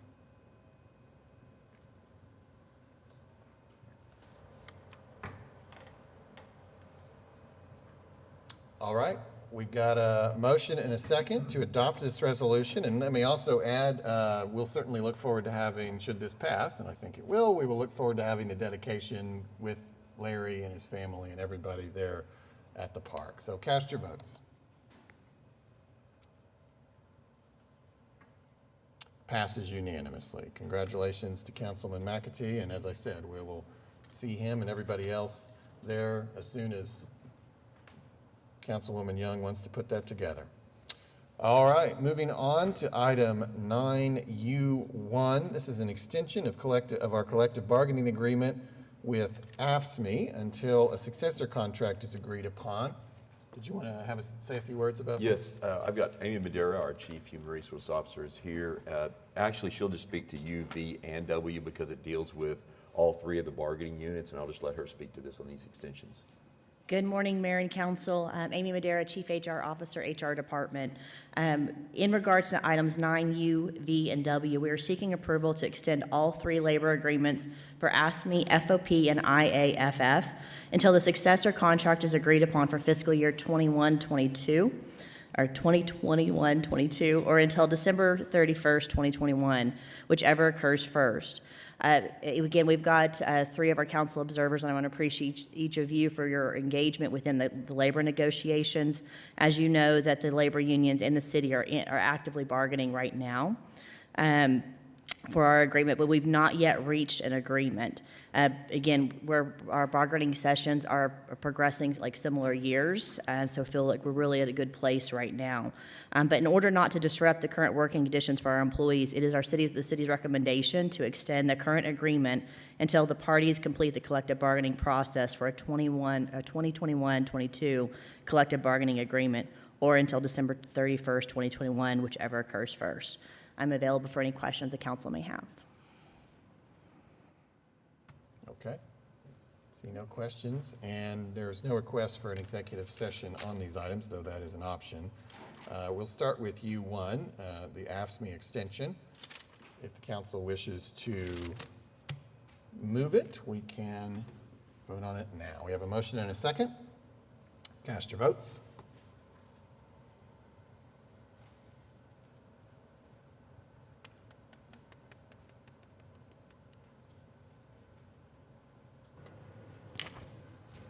I need to vote yes, please. Thank you. Passes unanimously. Item 9V1, extension of collective bargaining agreement with the Fraternal Order of Police, Lodge 123, until successor contract is agreed upon. We could take a motion on that. Got a motion and a second? Cast your votes.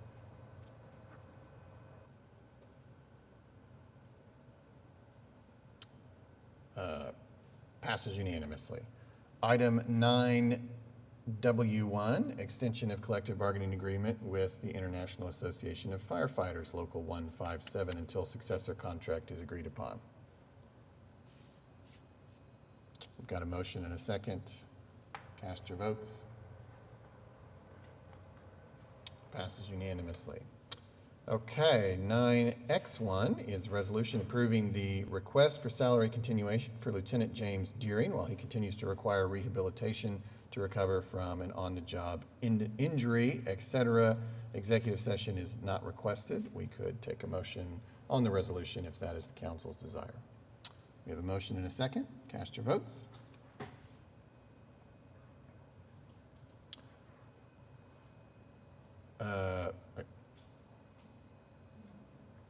We've got,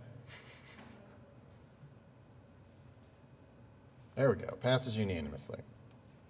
Okay, item 9Y1, resolution authorizing Richard Mann and Katie Goff, assistant municipal counselors, to represent and defend city employee Wade Gorley in the case of Cameo Holland et al. V. City of OKC.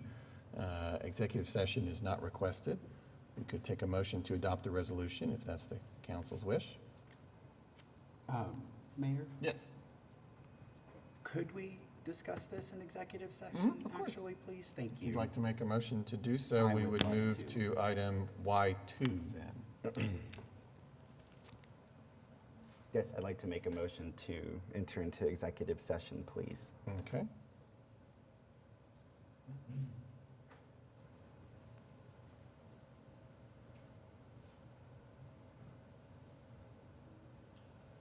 Can we bring that? There we go. All right, we have a motion and a second to discuss item 9Y1 in executive session. Cast your votes.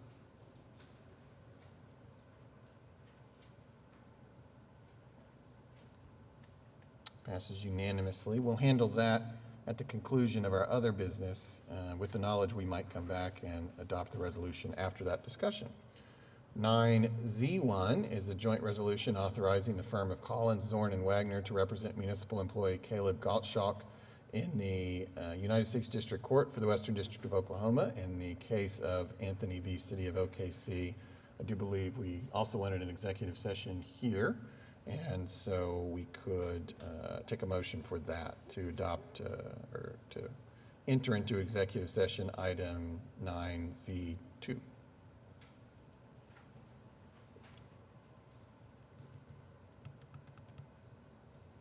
We have a motion and a second to enter an executive session. Cast your votes. Passes unanimously. We'll handle that at the end of our other business and then possibly return for the adoption of item 9Z1. And then this is a scheduled executive session, item 9AA, enter an executive session on advice of the municipal counselor to receive confidential communications from its attorneys regarding pending litigation in the case of, in the matter of the death of Thomas Richard Carpenter v. City of OKC. Take a motion here. We have a motion and a second to enter into executive session. Cast your votes.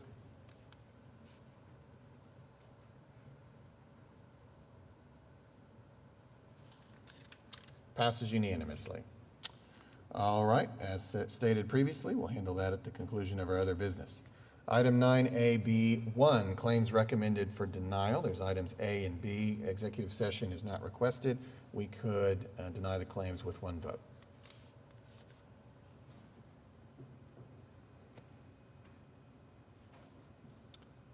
We have a motion and a second.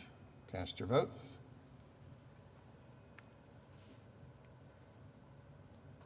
Passes unanimously. Item 10A, claims recommended for approval. Executive session is not requested. We have items 1A and B that could be approved with one vote.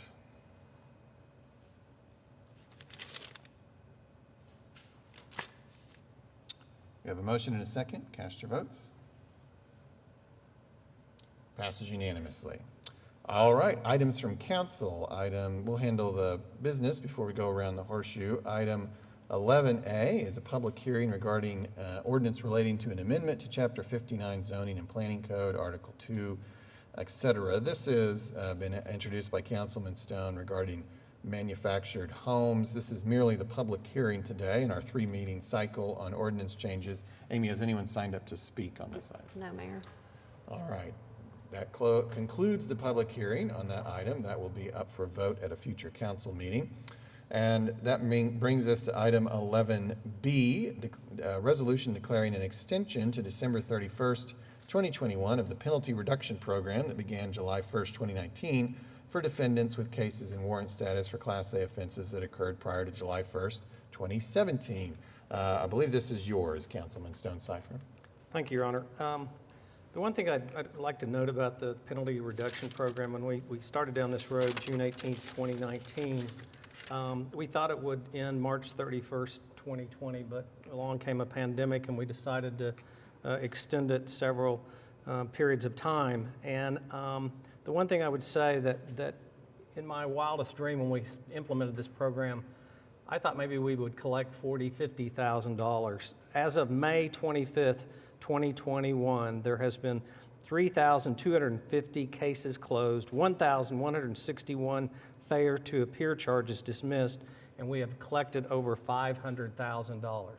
In light of that, the Judiciary Committee unanimously is recommending that this program continue to the end of the year. So at this time, I would move for the resolution's approval. Thank you. All right. Got a motion and a second to adopt the resolution. Cast your votes. Passes unanimously. Now we are at 11C, resolution establishing compensation and benefits for the positions of municipal judge, presiding judge, and vice presiding judge, and providing an effective date of July 1st, 2021. This was brought forward by the Judiciary Committee, which Councilman Stone-Cipher chairs. So, Councilman Stone-Cipher, I'll turn to you. Yes, this resolution establishing compensation for the presiding judge, the vice presiding judge, and the municipal judges was reviewed by the Judiciary Committee. It was approved by the Judiciary Committee, so at this time I'll move for the resolution's approval.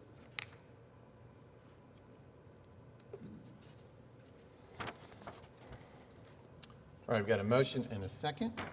Cast your votes.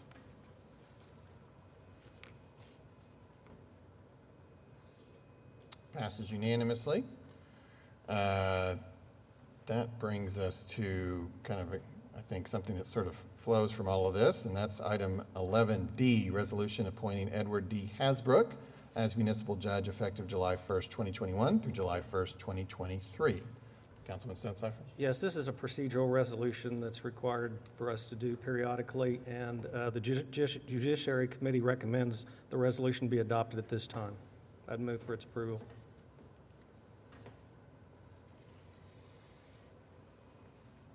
Got a motion and a second. Cast your votes.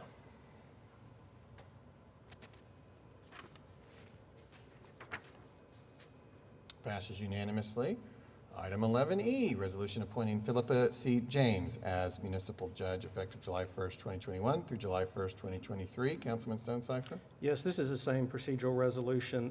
The committee moved for the adoption of the resolution. The one thing I would like to say is that our chief presiding judge, Judge James, does an outstanding job, and I'm honored to move this resolution forward. We have a motion and a second. Cast your votes.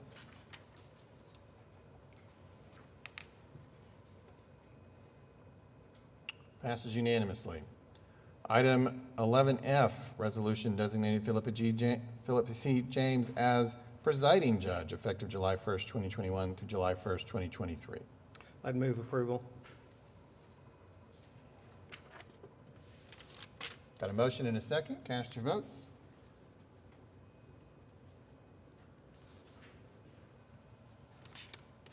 Passes unanimously. And finally, item 11G, resolution designating Donald O. Kiffin as vice presiding judge effective July 1st, 2021 through July 1st, 2022. Again, I'd move approval. Mark, can I ask a quick question? Yep. Why is presiding judge appointed for 2 years, but vice presiding judge is appointed for 1 year? There- Really, there's- is that intentional? It's intentional. Okay. It wasn't a typographical error. It's because that position rotates. Okay, quite amongst all the right. judges. All right, we got a motion and a second for item 11G. Cast your votes. Passes unanimously. All right, that concludes the business. Now we'll go around the horseshoe. We'll start with Ward 1. I'm good, Mayor. Thank you. All right, Ward 2. Okay.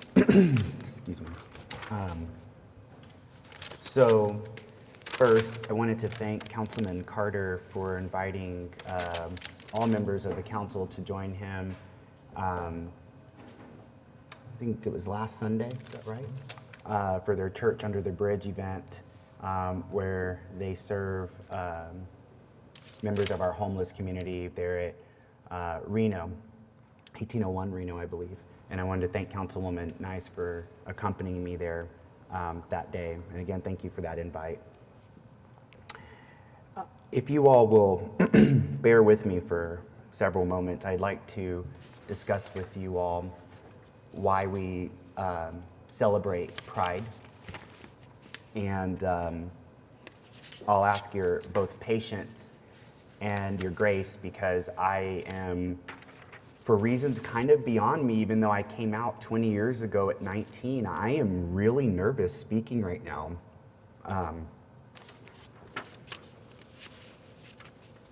Councilwoman. I'm scared, but I'm very proud of myself. And I am very proud of where our city is right now, where we're heading. And we have a lot of work ahead of us. If we could, I have two NPR stories I'd like to bring up, largely because there are some images that I think help us understand this. And as you can see by the caption here, in 1969, there was a bar. It still exists today. It's called the Stonewall Inn. And since World War II, it was very common that as gay bars and clubs became a space for lesbian, gay, bisexual, and transgender folk to go, it was equally common for law enforcement to raid those bars and arrest the patrons. In 1969, the summer of 1969, at the Stonewall Inn, while drag queen performances were taking place, for the first time in our country's history, though there had been moments before, hints of it, the LGBTQ patrons of Stonewall stood up for themselves. They said they had, and this is a phrase I heard earlier I didn't anticipate, they recognized their sacred worth as a human being. Because up until that moment, and I'll just read the law that existed in Oklahoma at statehood. And again, this is a photo from Stonewall, from the riots that happened. So this is not necessarily an image of our police officers. But this was the law.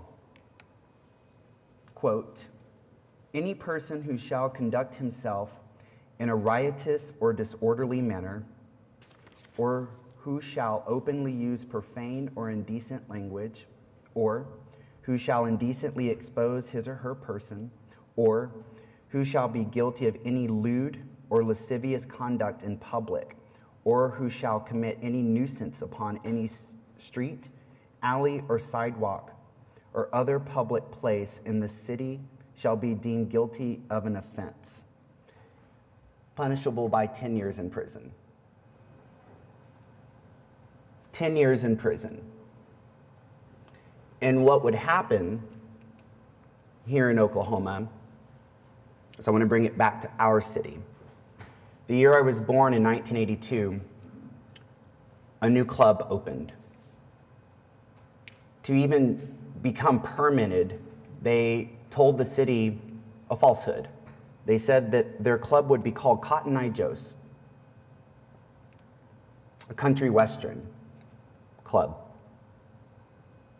But what it really was modeled after Studio 54 in terms of the best technology lighting could give you and sound could give you, so much that we had the group that you spin me right round, baby, right round like a record, baby, round. They were here. They performed at Angles. Sylvester, Divine. We were a national go-to destination. Angles at 39th and Penn, 1982. Unfortunately, though, because this state statute that I just described to you existed, there were police officers on our force in a particular shift who would constantly go into Angles, cite Angles for phantom ordinances, like are your burners all operating on your stoves, or turning over arcade games like Pac-Man. And then there was the actual brutality, the beatings of the patrons of Angles, for no other reason than they are lesbian, gay, bisexual, or transgender. No other reason. Zero other reason. This was the year I was born 39 years ago, right here in Oklahoma City. But thankfully, the owners of Angles stood up for themselves. My predecessor, Eric Groves, served as their lawyer and defended them in a lawsuit against the city. Thankfully, also, some of the other police officers who knew that one officer in particular was especially brutal and especially the bully, the rallying force behind the brutality. And some of those other officers stood up and said, this is not how we treat human beings.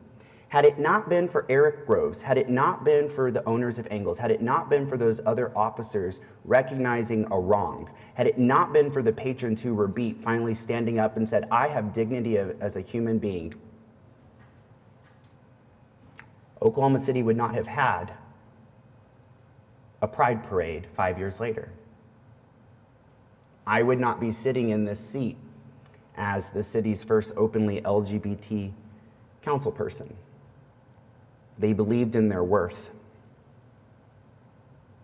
At Stonewall, several years earlier in 1969, when the drag queens and the patrons stood up for themselves, this led to actual riots for days. And the result of those riots was a decision to no longer be in the closet. Would you go to the second image for us now, please? Thank you. This is a bit of the horror story, but now I'm going to give you some of the good news mixed with some of that horror. Someone I met, not in our textbooks, but later in college. We're just going to give you just a couple moments to pull up the second article here.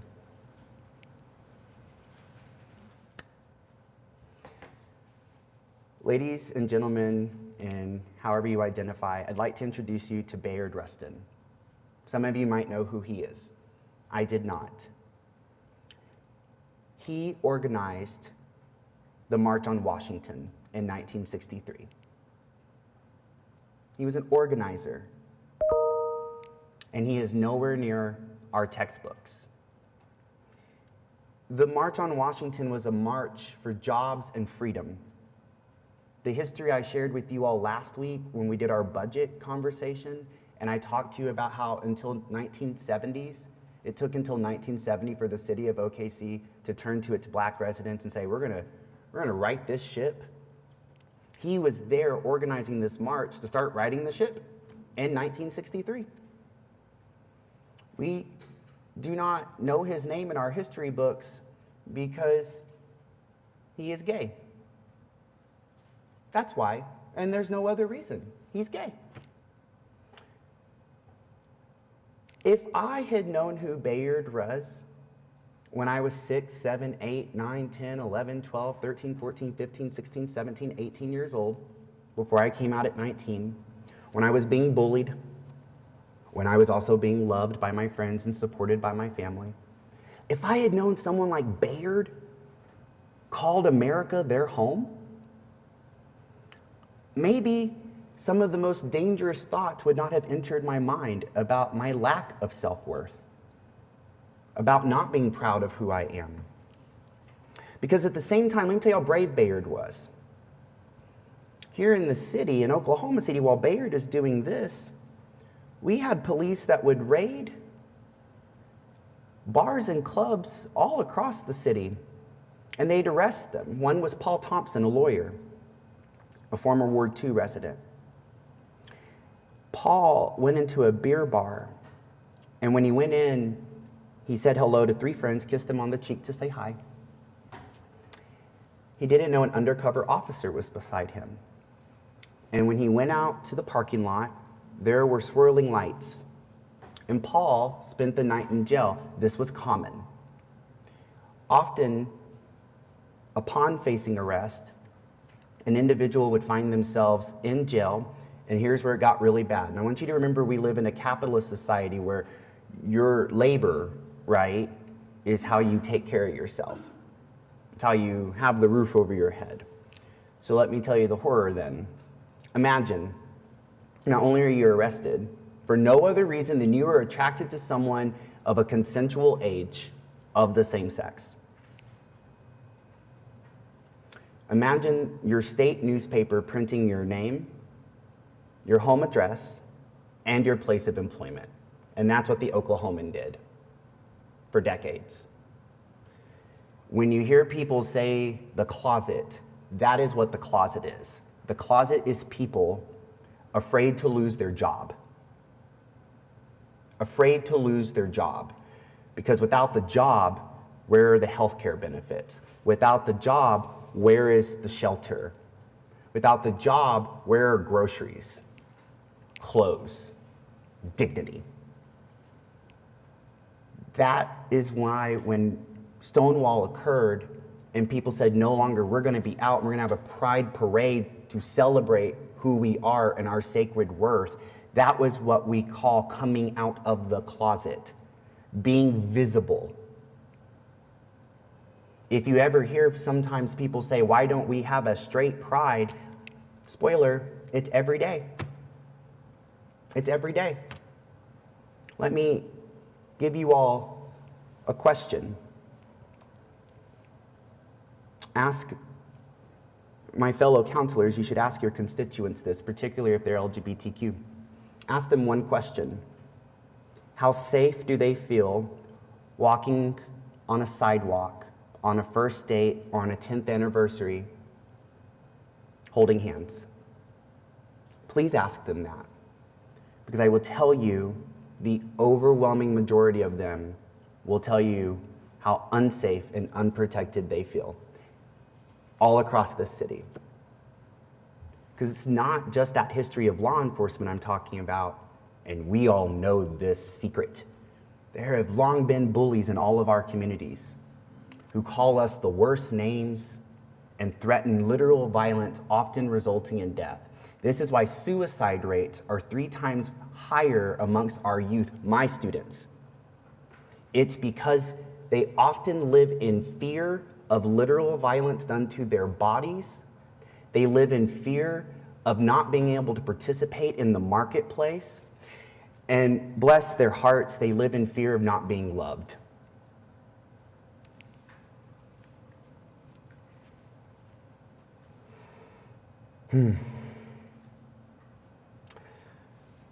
But we've always been here. LGBTQ people have always been here. We were here when the first gay-friendly bar, Bishop's Tap Room, opened across from the Skirvin in the 20s, when drag performers faced arrest on our city streetcars for no other reason than wearing different clothes to go perform and put on an art show. We were here before the land run. We know this because our Native American brothers and sisters and Two-Spirit folk tell us that. They tell us about Two-Spirit people. And unfortunately, we know that in the 12th and 13th centuries, because it goes back that far, LGBTQ folk faced prosecutions, executions.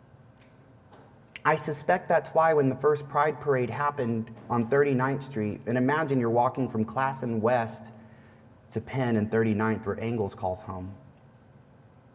I imagine that's why the KKK was waiting for those 500 marchers that day. Because remember, the KKK has a list. Never forget it. Jewish folk, people with disabilities, black and brown folk, LGBTQ folk. Remember, once upon a time, they thought Catholics weren't sufficiently Christian enough. I believe they still think that way. My freedom as an LGBT person is wrapped up in all the other freedoms across race, religion, gender identity, the women's movement, to fight for people with disabilities to be treated as everyday people, to make sure they have sidewalks that are accessible. Our city's future depends on how safe our children feel on their playgrounds, how safe our children feel walking their neighborhood streets.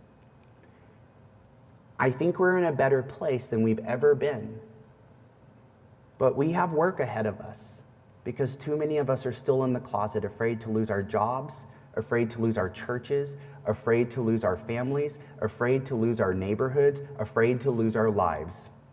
None of this is hyperbole I've shared with you today. And none of it is what we'll read in our history books either. Because for years, too many school boards have worked actively to keep Bayard, Stonewall, the Engels lawsuit, probably even my victory as council person, as the first LGBT person to serve here, and teacher, that's all been kept out of our textbooks. And that is why our students feel alone. They don't see themselves. I hear all this talk of liberal Hollywood. Hollywood had literal laws preventing the representation of LGBTQ folk. That did not start changing until 30 years ago, starting to change. So, I said because of Hannah Royce's presentation earlier, I would end on wellness. I want every LGBTQ person who's watching right now to hear this message. You are not sick. You are not evil. You are okay. You are loved, and I love you, even though I might not ever meet you. And I want you to look up the names of other people like us. James Baldwin, the author. Alan Turing, who all but invented the internet. Barbara Giddings, Harvey Milk, the Wachowski siblings who created The Matrix, Oscar Wilde, Marsha P. Johnson, Divine, REM's lead singer Michael Stipe. The list goes on and on. We have always been here, and unfortunately, people have tried to use us as the scapegoat to tell society, those gays, that's why everything's so bad. Maybe it's time we start asking ourselves, why are they trying to divide us like this? Aren't we all Oklahoma Cityans? Aren't we all Oklahomans? Aren't we all Americans? I know I took the oath on the Constitution, so that's my home, is in those words.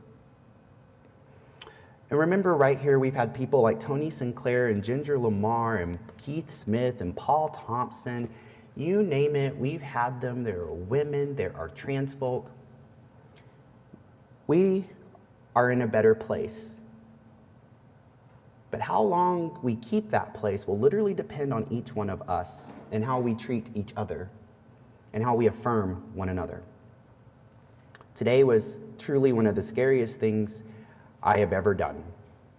But what got me through it was remembering my middle school students and how I told them that in our past lies our liberation. I just really want to thank my fellow council members for giving me this space this morning. In the spirit of Bayard, thank you for your time. Thank you. Ward 3? The only thing I'd like to say today is that I support you, Councilman Cooper, and that I love you too. Ward 4?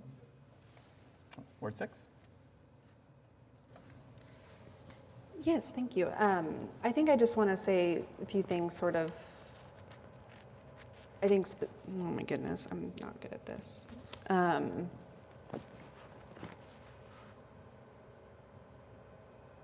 In reflection of Councilman Cooper's reflections, I've just been thinking a lot lately about what it means to have pride downtown and how, conversations about, well, does this mean there's like assimilation and we have to, water down or sort of have that sense of, censoring ourselves because it's in a different place. It's not, is it going to become a bachelorette party at a gay bar where everyone, all the, the straight folks feel like it has to cater to them. And I've just been really excited to watch this month, getting to be present for Pride on the Plaza and just all of the great work that the Pride Alliance has done to fight to assert themselves and to stand firm in the spirit of the original Pride and the Stonewall Uprising. And I was just sort of thinking, as we look at those photos, they're in black and white, they feel like this ancient history. The way I was taught about the civil rights movement in the 60s growing up was, oh, that's all in the past, we're all good now. But especially as it relates to queer history, queer experience, I went to a college just down the street that the year after I graduated was putting students in therapies and saying that there was something wrong with them, or they had to leave their job as an RA, as a resident assistant. So this isn't history, and I think that's some of the beauty of getting to host Pride downtown is that assertion of dignity and worth and true pride in who you are, because without those struggles and those fights, that culture down the road will never change. And I know, as someone who was indoctrinated with that same perspective that people who are queer were somehow less than, and I had to unlearn that for myself. That is so much of why we collectively, and I in particular, apply that same thought and perspective to issues like police brutality, because they aren't divorced. That culture is alive and well in our city and in our institutions, and without the assertion and recognition that those things continue to happen today through both very explicit and implicit means is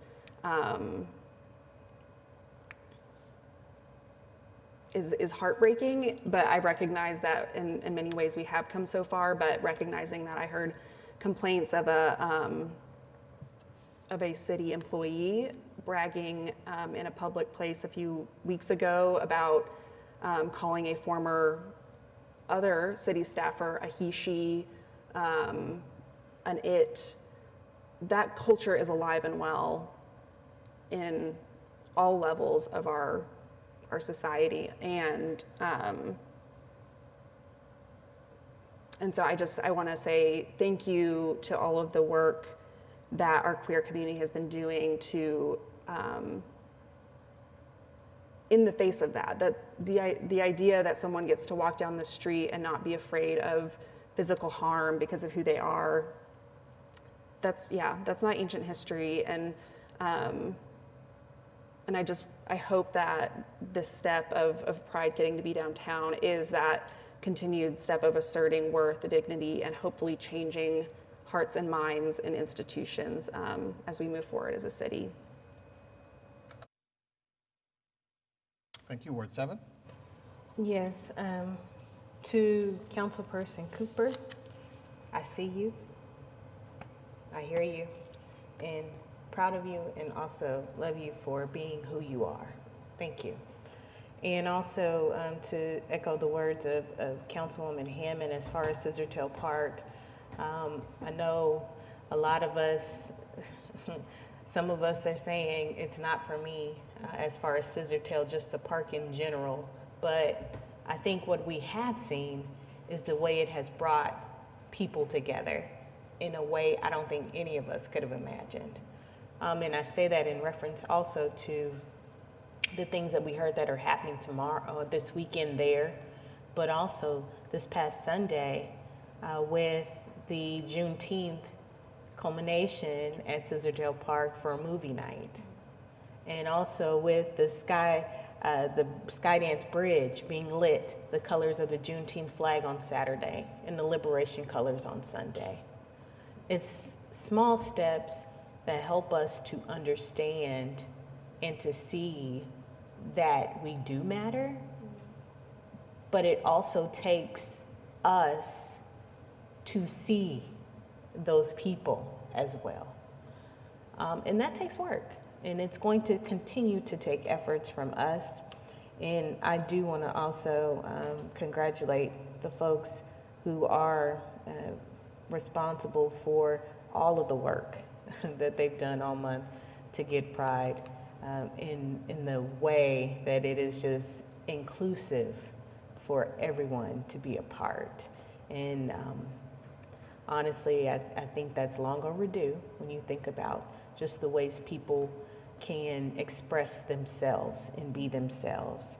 And I think it's very important too in the history of our city to honor and recognize that our Human Rights Commission was disbanded because of the fear of our LGBTQ community.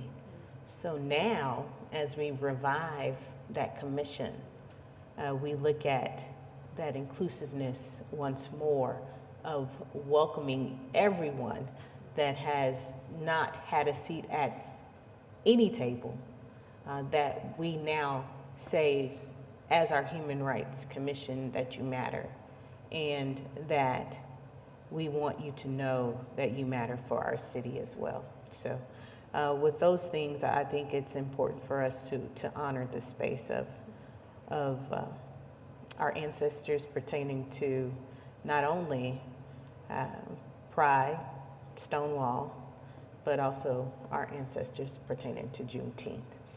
And as we talk about Juneteenth, Juneteenth, I do want to say, one, thank you to our mayor for the proclamation this year for us to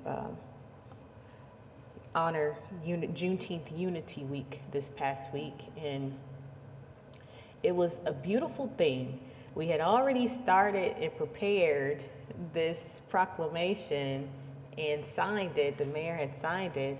And I feel like it was the day that the president announced and signed also that Juneteenth would be honored and observed as a federal holiday. So we didn't get that language in because we had already been working on it. But this Juneteenth hit different, and that's why. But I think we also have to acknowledge and understand that it was very intentional that these folks didn't know that they were emancipated.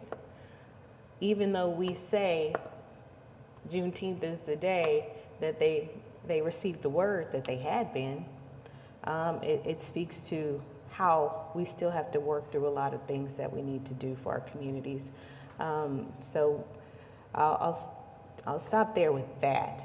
So some other things happening in the community. Before I forget, I do want to say that we had a very influential pastor in our community pass away, and he has been here and he's done our prayers, and by the name of Reverend Lavelle Crawford. He was the pastor at Avery Chapel, and he unfortunately passed away at the young age of 53.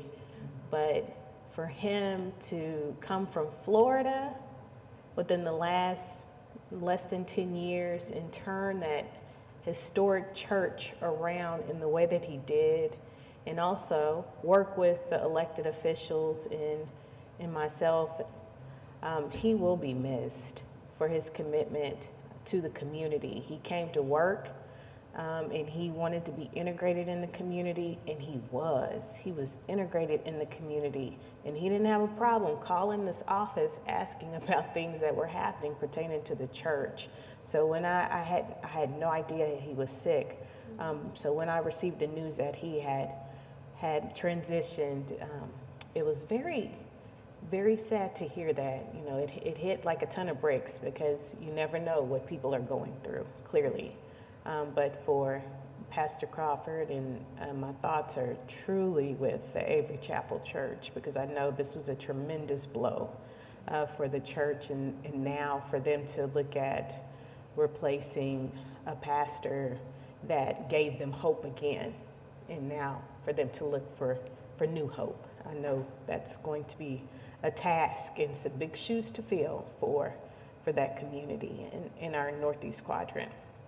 But I do want to say thank you to Miss Christie and Miss Robbie. We did our virtual Sky Toast at the Convention Center, and we had the artist, Miss Susan Narduli, in from California to speak about the fixtures, and I know y'all have seen it. When you go back, you'll see it again.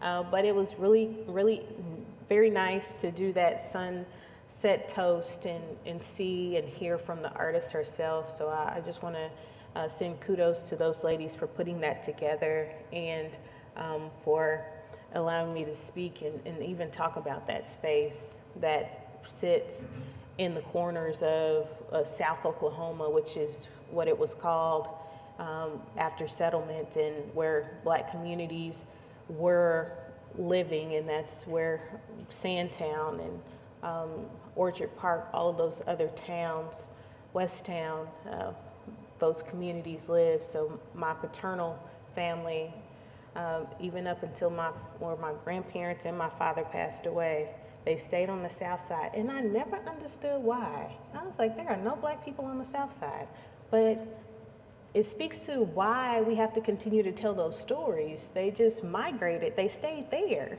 They just stayed in their community. So that's why deep in the south side, southwest part of Oklahoma City, they lived there until they transitioned home too. So it's just good to know those stories in our Oklahoma fabric.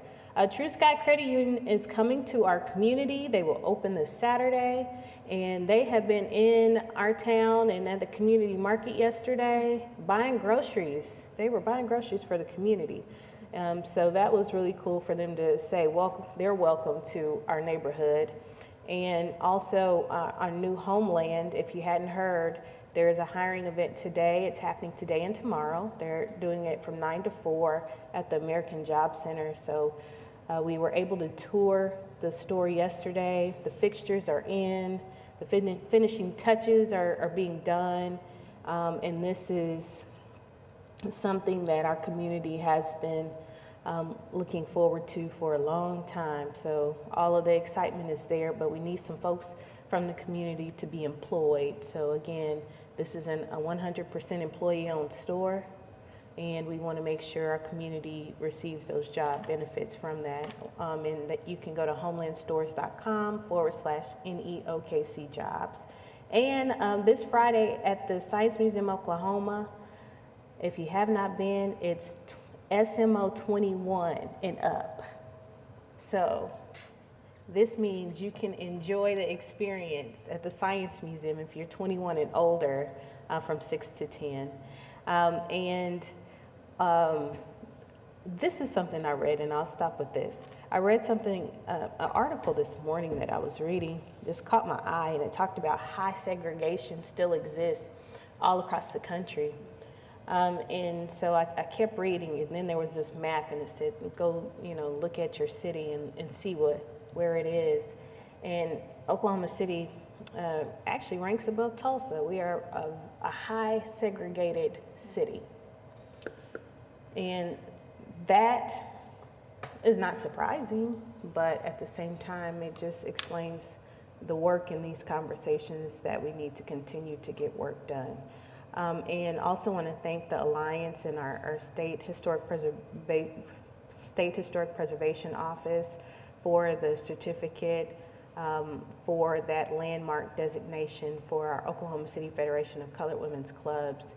And we went to tour the house, and we went in the attic, and I found an article, a newspaper from 1968 in the attic, and that was pretty cool to read and see just some of the stories that were happening. But I'm thankful that we're able to get a little further, but we still have a ways to go. Thank you. Ward. With the Arts Festival starting today, I wanted to reflect a moment on our arts community. Yesterday, the newspaper wrote a front page article, Restart the Arts. Last Thursday night, I was able to go to the lyrics performance of the play Grease at Pribble Stadium at Bishop McGinnis High School. 600 people under the stars, an incredible performance, and I want to thank those 58 young people who did an outstanding job. But as we focus on the arts right now, I think if you read that article that was in the paper yesterday, the Allied Arts, which is Debbie McAuliffe-Siner's group, did a survey where they surveyed 39 different nonprofits in the Oklahoma City area. And the local impact that COVID-19 has had on this arts community is more than $21.2 million in revenue losses. And that's ignoring that they received $12 million in COVID assistance. So I want to focus a second on the Lyric and see how devastated they've been. The Lyric paid us $218,000 in sales tax in 2019. Last year, it was down by 69%. Their revenues dropped 71%. Their attendance dropped over 80% during the pandemic. And what's really sad is the number of seasonal employees, especially actors and musicians, that the Lyric hired plummeted from 254 in 2019 down to 96. I say all this because right now the Allied Arts is engaged in a public-private project to raise money for these companies, these nonprofits, and get them back on their feet. So if there's any way that you can help, even if it's something as simple as buy a ticket to the Grease play, which runs through Sunday night, the 27th. It's an incredible performance, but give back to the art community. They are very much in need. Thank you. Mayor, Yes. a couple quick things. Mark, thank you for that reminder to thank Lyric for bringing Grease to Ward 2. I got to sit and watch it at the McGinnis Stadium, and just seeing Zachary Taylor neighborhood behind it as the sun was setting was magical. I'll leave my comment about Grease to the side. And then I just want to thank the council members, Young and Nice and Hammond, for your very kind words earlier. And then Mayor, thank you for your Pride Month proclamation. And just really thank you to all staff and council for the last years of knowing you. All have been just quite wonderful. Thank you all. All right, that concludes items from council, which brings us to item 12, city manager reports. We have items A, B, and C. I'll turn it over to you, Mr. City Manager. Yes, sir. So David Todd, our MAPS program manager, is going to introduce the speaker to just give us an overview. Nikki asked a few weeks ago about getting an update on the Moon Middle School project once we were further along with the project, and so we're going to provide a quick presentation on this project. And this project, just as a reminder, is an additional project that was done in the MAPS for Kids funds. Right, thank you. David Todd, MAPS Program Manager. So I want to give a little context here that the original MAPS projects, the schools in that program, are complete. This is an additional project that we were able to do because we were fortunate to have additional collections and some interest. The history on this is FD Moon was in the program, and as the district moves along year after year, you know, they reestablish how many kids are in certain areas and the movement of kids in between elementary and middle school and just kids that move from one area to another. So in 2008, FD Moon was taken out of the Maps for Kids program because the district was, I believe, was going to close it or let KIP use it, who eventually did. Regardless, it's now back in use, and we're very fortunate that we had the funds that we can do the improvements on this school. And Cale Wilson from Design Architects Plus is here today. He's the architect. But I also want to point out our staff member in the MAPS office, Robert Drum. Robert, can you raise your hand? He's been our project manager on this. Robert's done many Maps for Kids projects, so he's doing a great job out there. But I'd like to turn it over to Cale Wilson from Design Architects Plus to show you some of the things that are happening out at FD Moon.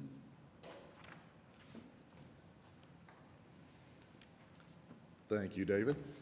Thank you, Council. Yes, we are excited about this project. It is a long-running project for us. We've really been involved for many years on this project. And just to give everybody an update of what the project actually includes, this facility is about 120,000 square feet, so it's a large school. We went through in every classroom. We redid the floors, the ceilings, put new LED lights in, painted all the walls. We have marker boards, tack boards. We also went through the main office, renovated the office space, created our new secure vestibule and access to the facility as well. Some of the probably not so exciting things to schools are we did provide code upgrades. This building is now fully sprinkled with fire sprinkler systems throughout the facility. There were some HVAC upgrades as well. As you can imagine, it's been around since 1960, so we upgraded some of the HVAC as well as some of the intercoms throughout the building. The next big item I would say is this building was 2 stories and still is, and now has an elevator, so we allow ADA accessibility. The other item we addressed is really every toilet, as you can imagine. Since 1960, some of those had never been touched. We renovated every toilet in the facility. expanded one by the cafeteria as well. All of those are now handicap accessible. So we're excited about the project. I'm going to show you some few slides about the project itself. It was a long-running project. We talked good and bad about COVID. COVID actually helped this project. This was a 7-phase construction project that lasted 15 months.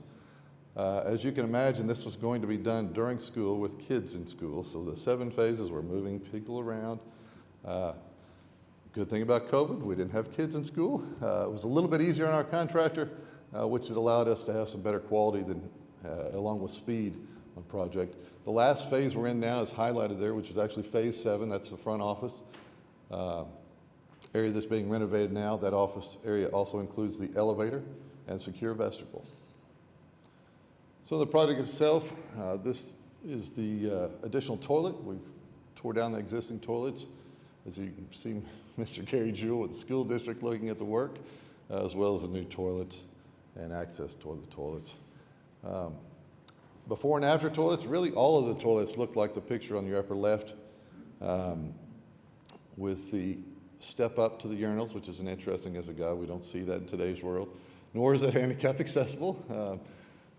The newer version is in the lower right. Again, those colors go back with the school colors for FD Moon. A typical classroom before and after. Again, paint, floor, ceilings, and lights were all added to this project. Again, some of the special needs room and home ec rooms were updated. The cabinets were updated as well. This is the same room, by the way. This is their computer lab, really before the work and after the work. Again, it's an open space, new lights, new paint, new floors. The kitchen itself, we didn't change much in the kitchen. There were some code upgrades with some ceiling upgrades. As you can see, it's a little brighter in the picture, after picture, because we have new lights in that facility as well. They also got some new kitchen equipment that the district provided. Picture of the library as well. It had floors, walls, and ceilings. This is actually where they're at now in phase 7. This is some of the demo and remodel areas of the main office facility. Again, some of the little items that we added to the project were just signage. This was an existing display case that we're going to put some of their logos on just to make it an exciting place for the kids. Probably my favorite part of this project is the before and after pictures of the cafeteria. It's an old building. You always find great things in old buildings that we don't always know about. This was going to be remodeled as well with new wall ceilings. When we took out the ceiling in this case, we found some amazing structure. It was actually clean. It was amazing space, and we took a little bit of work, readjusted the drawings in this case. It was a change order, but I think the change order was well worth it. We exposed the ductwork, exposed the joist, again, added some graphics on the ceilings, redid some curtains on the stage, which I think turned out amazing from my side of things. And again, the contract price, as you can see, again, with the change orders, most of these are driven by the district. Change order 1 was actually our cafeteria changes we made that I think was well worth it. And then our current contract price today. And with that, if you have any questions. Well, I'll say I don't really have any questions. I'll say kudos to you all because I have heard from the teachers and I've heard from the students, and they are extremely excited about an update to the school. And this went now from an elementary school to what is a middle school. So we are grateful for all of these updates, and it looks brighter. It has opened up the space, the work, and this was needed. This was needed for our young people to know that they matter, just like other schools that had received updates and or were a new school compared to some of our others who felt they may have been left behind. So to me, when you look good, you do good. And now that we have a good-looking school in the midst, I know we'll hear great things from these students as well. So again, thank you all for your work, and I am excited as well. I'm glad that we did have the time to work on it and not have young people in the building. So it allowed you all to take your time to do it right. So I appreciate that. Would it be possible to go back to the before and after of the cafeteria, please?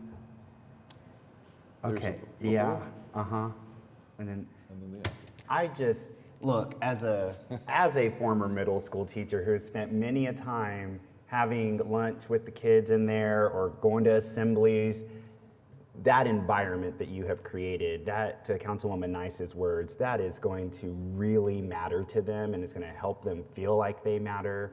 And it's the kids, but it's also the support staff, the cafeteria workers, the teachers, the people doing janitorial services. Like, I'm not telling you something you probably don't already know, but I think sometimes it's important to affirm another person's work, especially when it's as a quality as what I'm seeing here. And I just wanted to say congratulations to Ward 7, congratulations to you all for what you're doing, and most importantly, congratulations to every person who's going to utilize this space. So, thank you.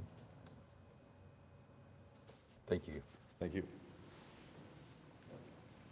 The only other thing that I have is the sales and use tax reports, and we don't have a presentation on this, but I want to make sure that you all knew just where we are on the last sales tax report. Hold on one second. Mr. Washington, the agenda clearly states that there's no comments on city manager reports. I'd hoped maybe that had been shared with you, but you are signed up to speak under citizens to be heard, so you'll be with us in a couple minutes. Now, please let us continue the meeting. Go ahead. So on the sales tax report, we had a really strong, another really strong sales tax check for June, and it was up 37%. Last year was down about 17%.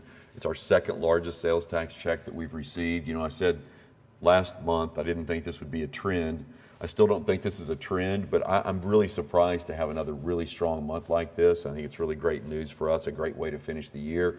On the use tax side, it was a little bit disappointing because use tax growth would have been 44%, which is amazing.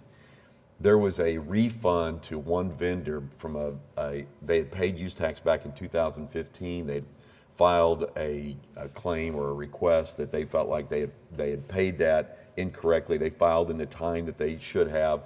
There was a lengthy time of investigation. They determined that that was tax that they should not have paid. So there's a $2.7 million refund that went back to them. That would have been a significant impact to us in any one given month, given the way that use tax otherwise performed and sales tax otherwise performed and how we had done through this year.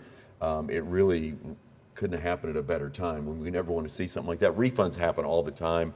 There's questions about use tax and sales tax, but not to this degree normally. And so overall, we still finished the year, even with the budget amendment that we just did, we finished the year about $8.5 million over for sales and use tax. So a great way to finish the year. As we start next fiscal year, we've got growth projected for next fiscal year. And we'll make sure that we keep reporting to the council and keep you up to date of where we are, but finished with a really strong year this year. And other than the claims and payroll, that's all I have. All right, thank you, Mr. City Manager. Item 13 is citizens to be heard. First, there's two who've signed up to speak. First up is Gayla DeGiusti. And as Gayla makes her way forward, I will turn the gavel over to Councilwoman Nice, Vice Mayor Nice, so that I can go open the Arts Festival. Gayla, the floor is yours. Gayla, before you get started, this is Mark Stonecipher. I just wanted everybody to know that I've spoken with Gayla, and I appreciate your patience for being here so long. It's been a lengthy meeting, but we're glad you're here. The one thing I wanted to tell everybody is that Gayla, for years, worked with Tom McDaniel at Kerr McGee and OCU, and she was, in our conversation, was relating to me some stories about working with Tom, and we all know what a great person he is. So with that, I'll turn it over to you.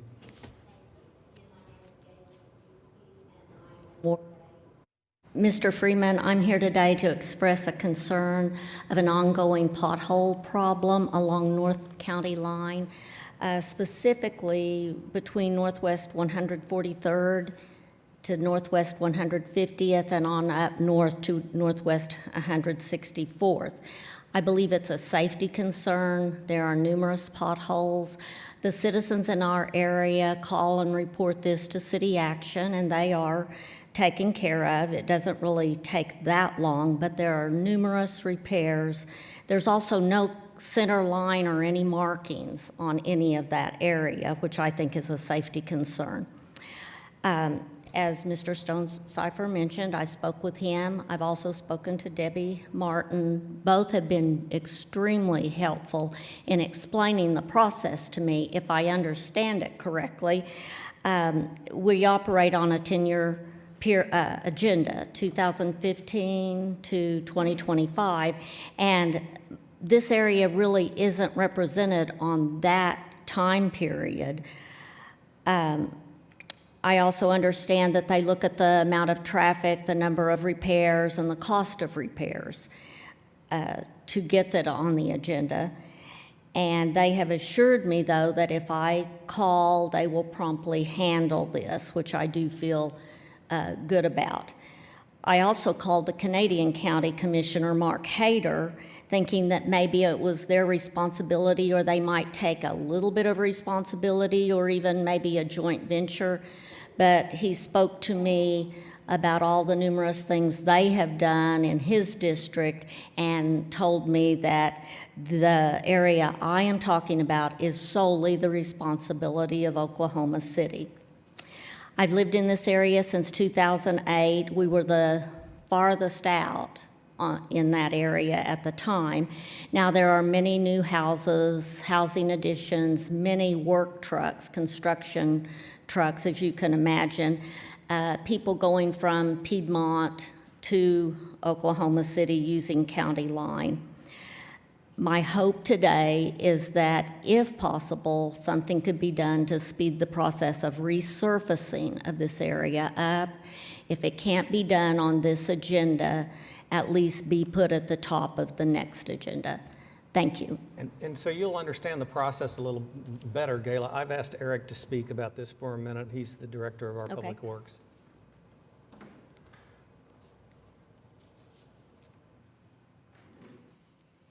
Eric Winger, Public Works Director. So I do appreciate the comments and just want to make sure that confirm a couple of the items that she mentioned.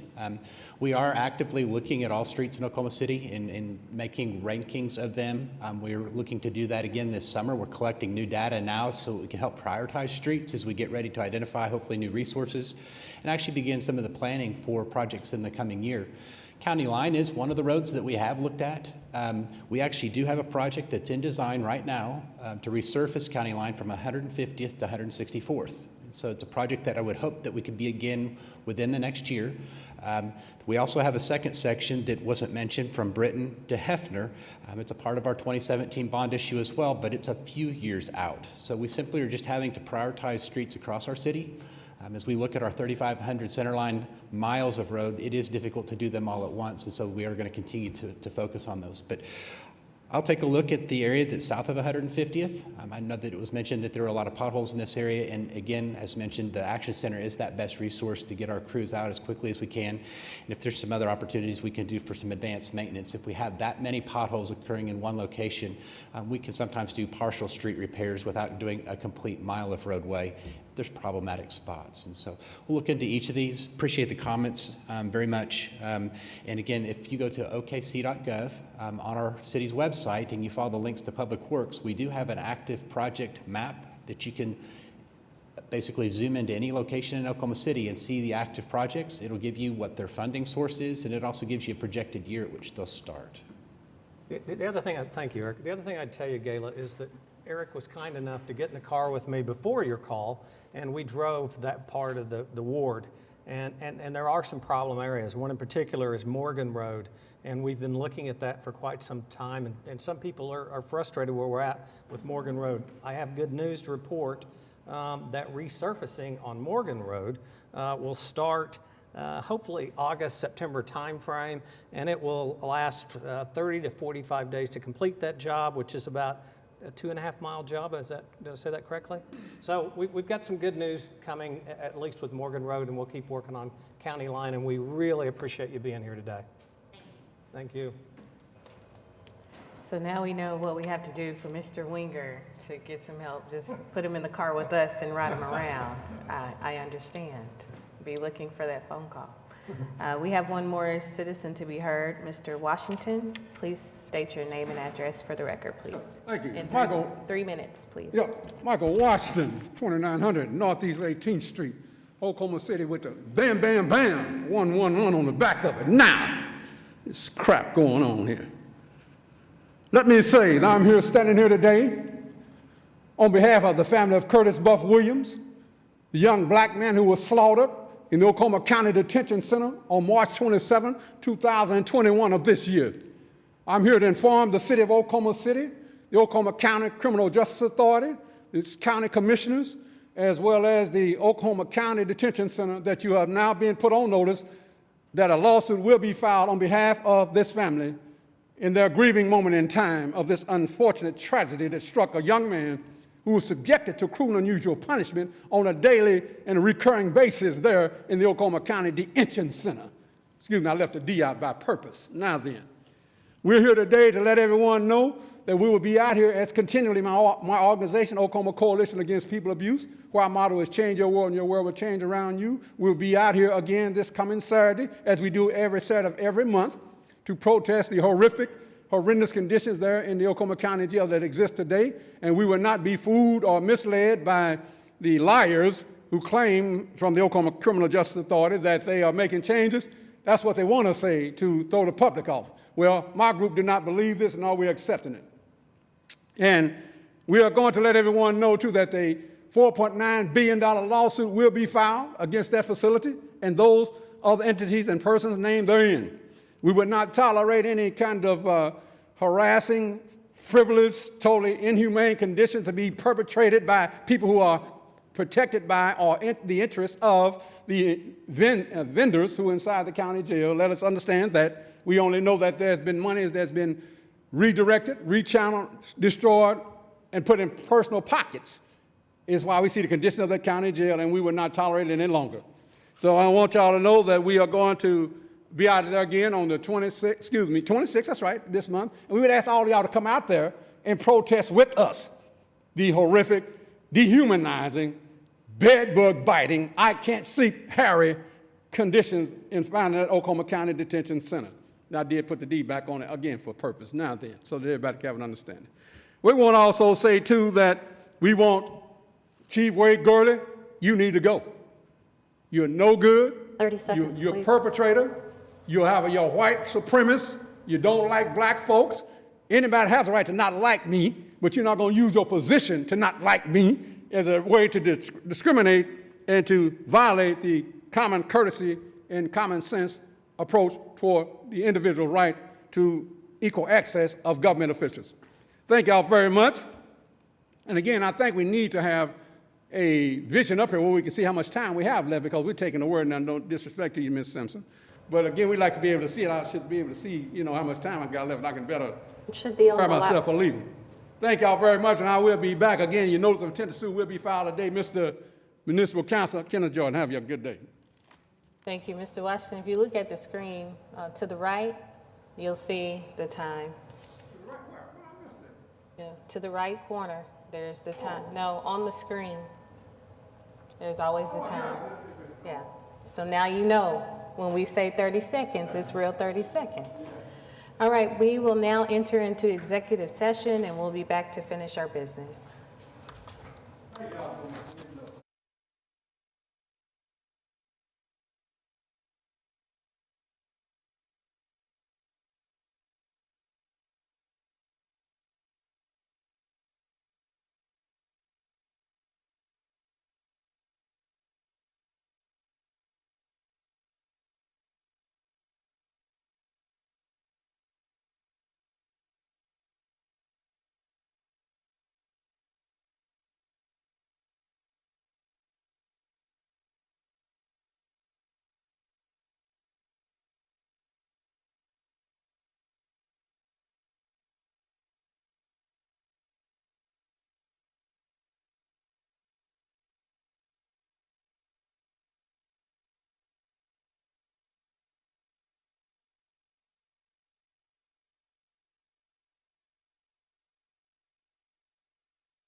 Okay, we are back. 1, 2, 3, 4, 5. I think we have a majority. So with that, we will move to item Y1, resolution authorizing Richard Mann and Katie Goff, assistant municipal counselors, to represent and defend city employee Wade Gorley in the case of Cameo Holland. I'll entertain a motion in a second. Cast your votes. Passes unanimously. And we'll move on to the next item from our executive session, which is item Z1, which is authorizing the firms of Collins, Zorn, and Wagner to represent municipal employee Caleb Gottschalk in the United States District Court for the Western District. I'll entertain a motion for that. In a second. Thank you. Please cast your votes. That passes unanimously. I believe our official business is done, and we are adjourned. Thank you.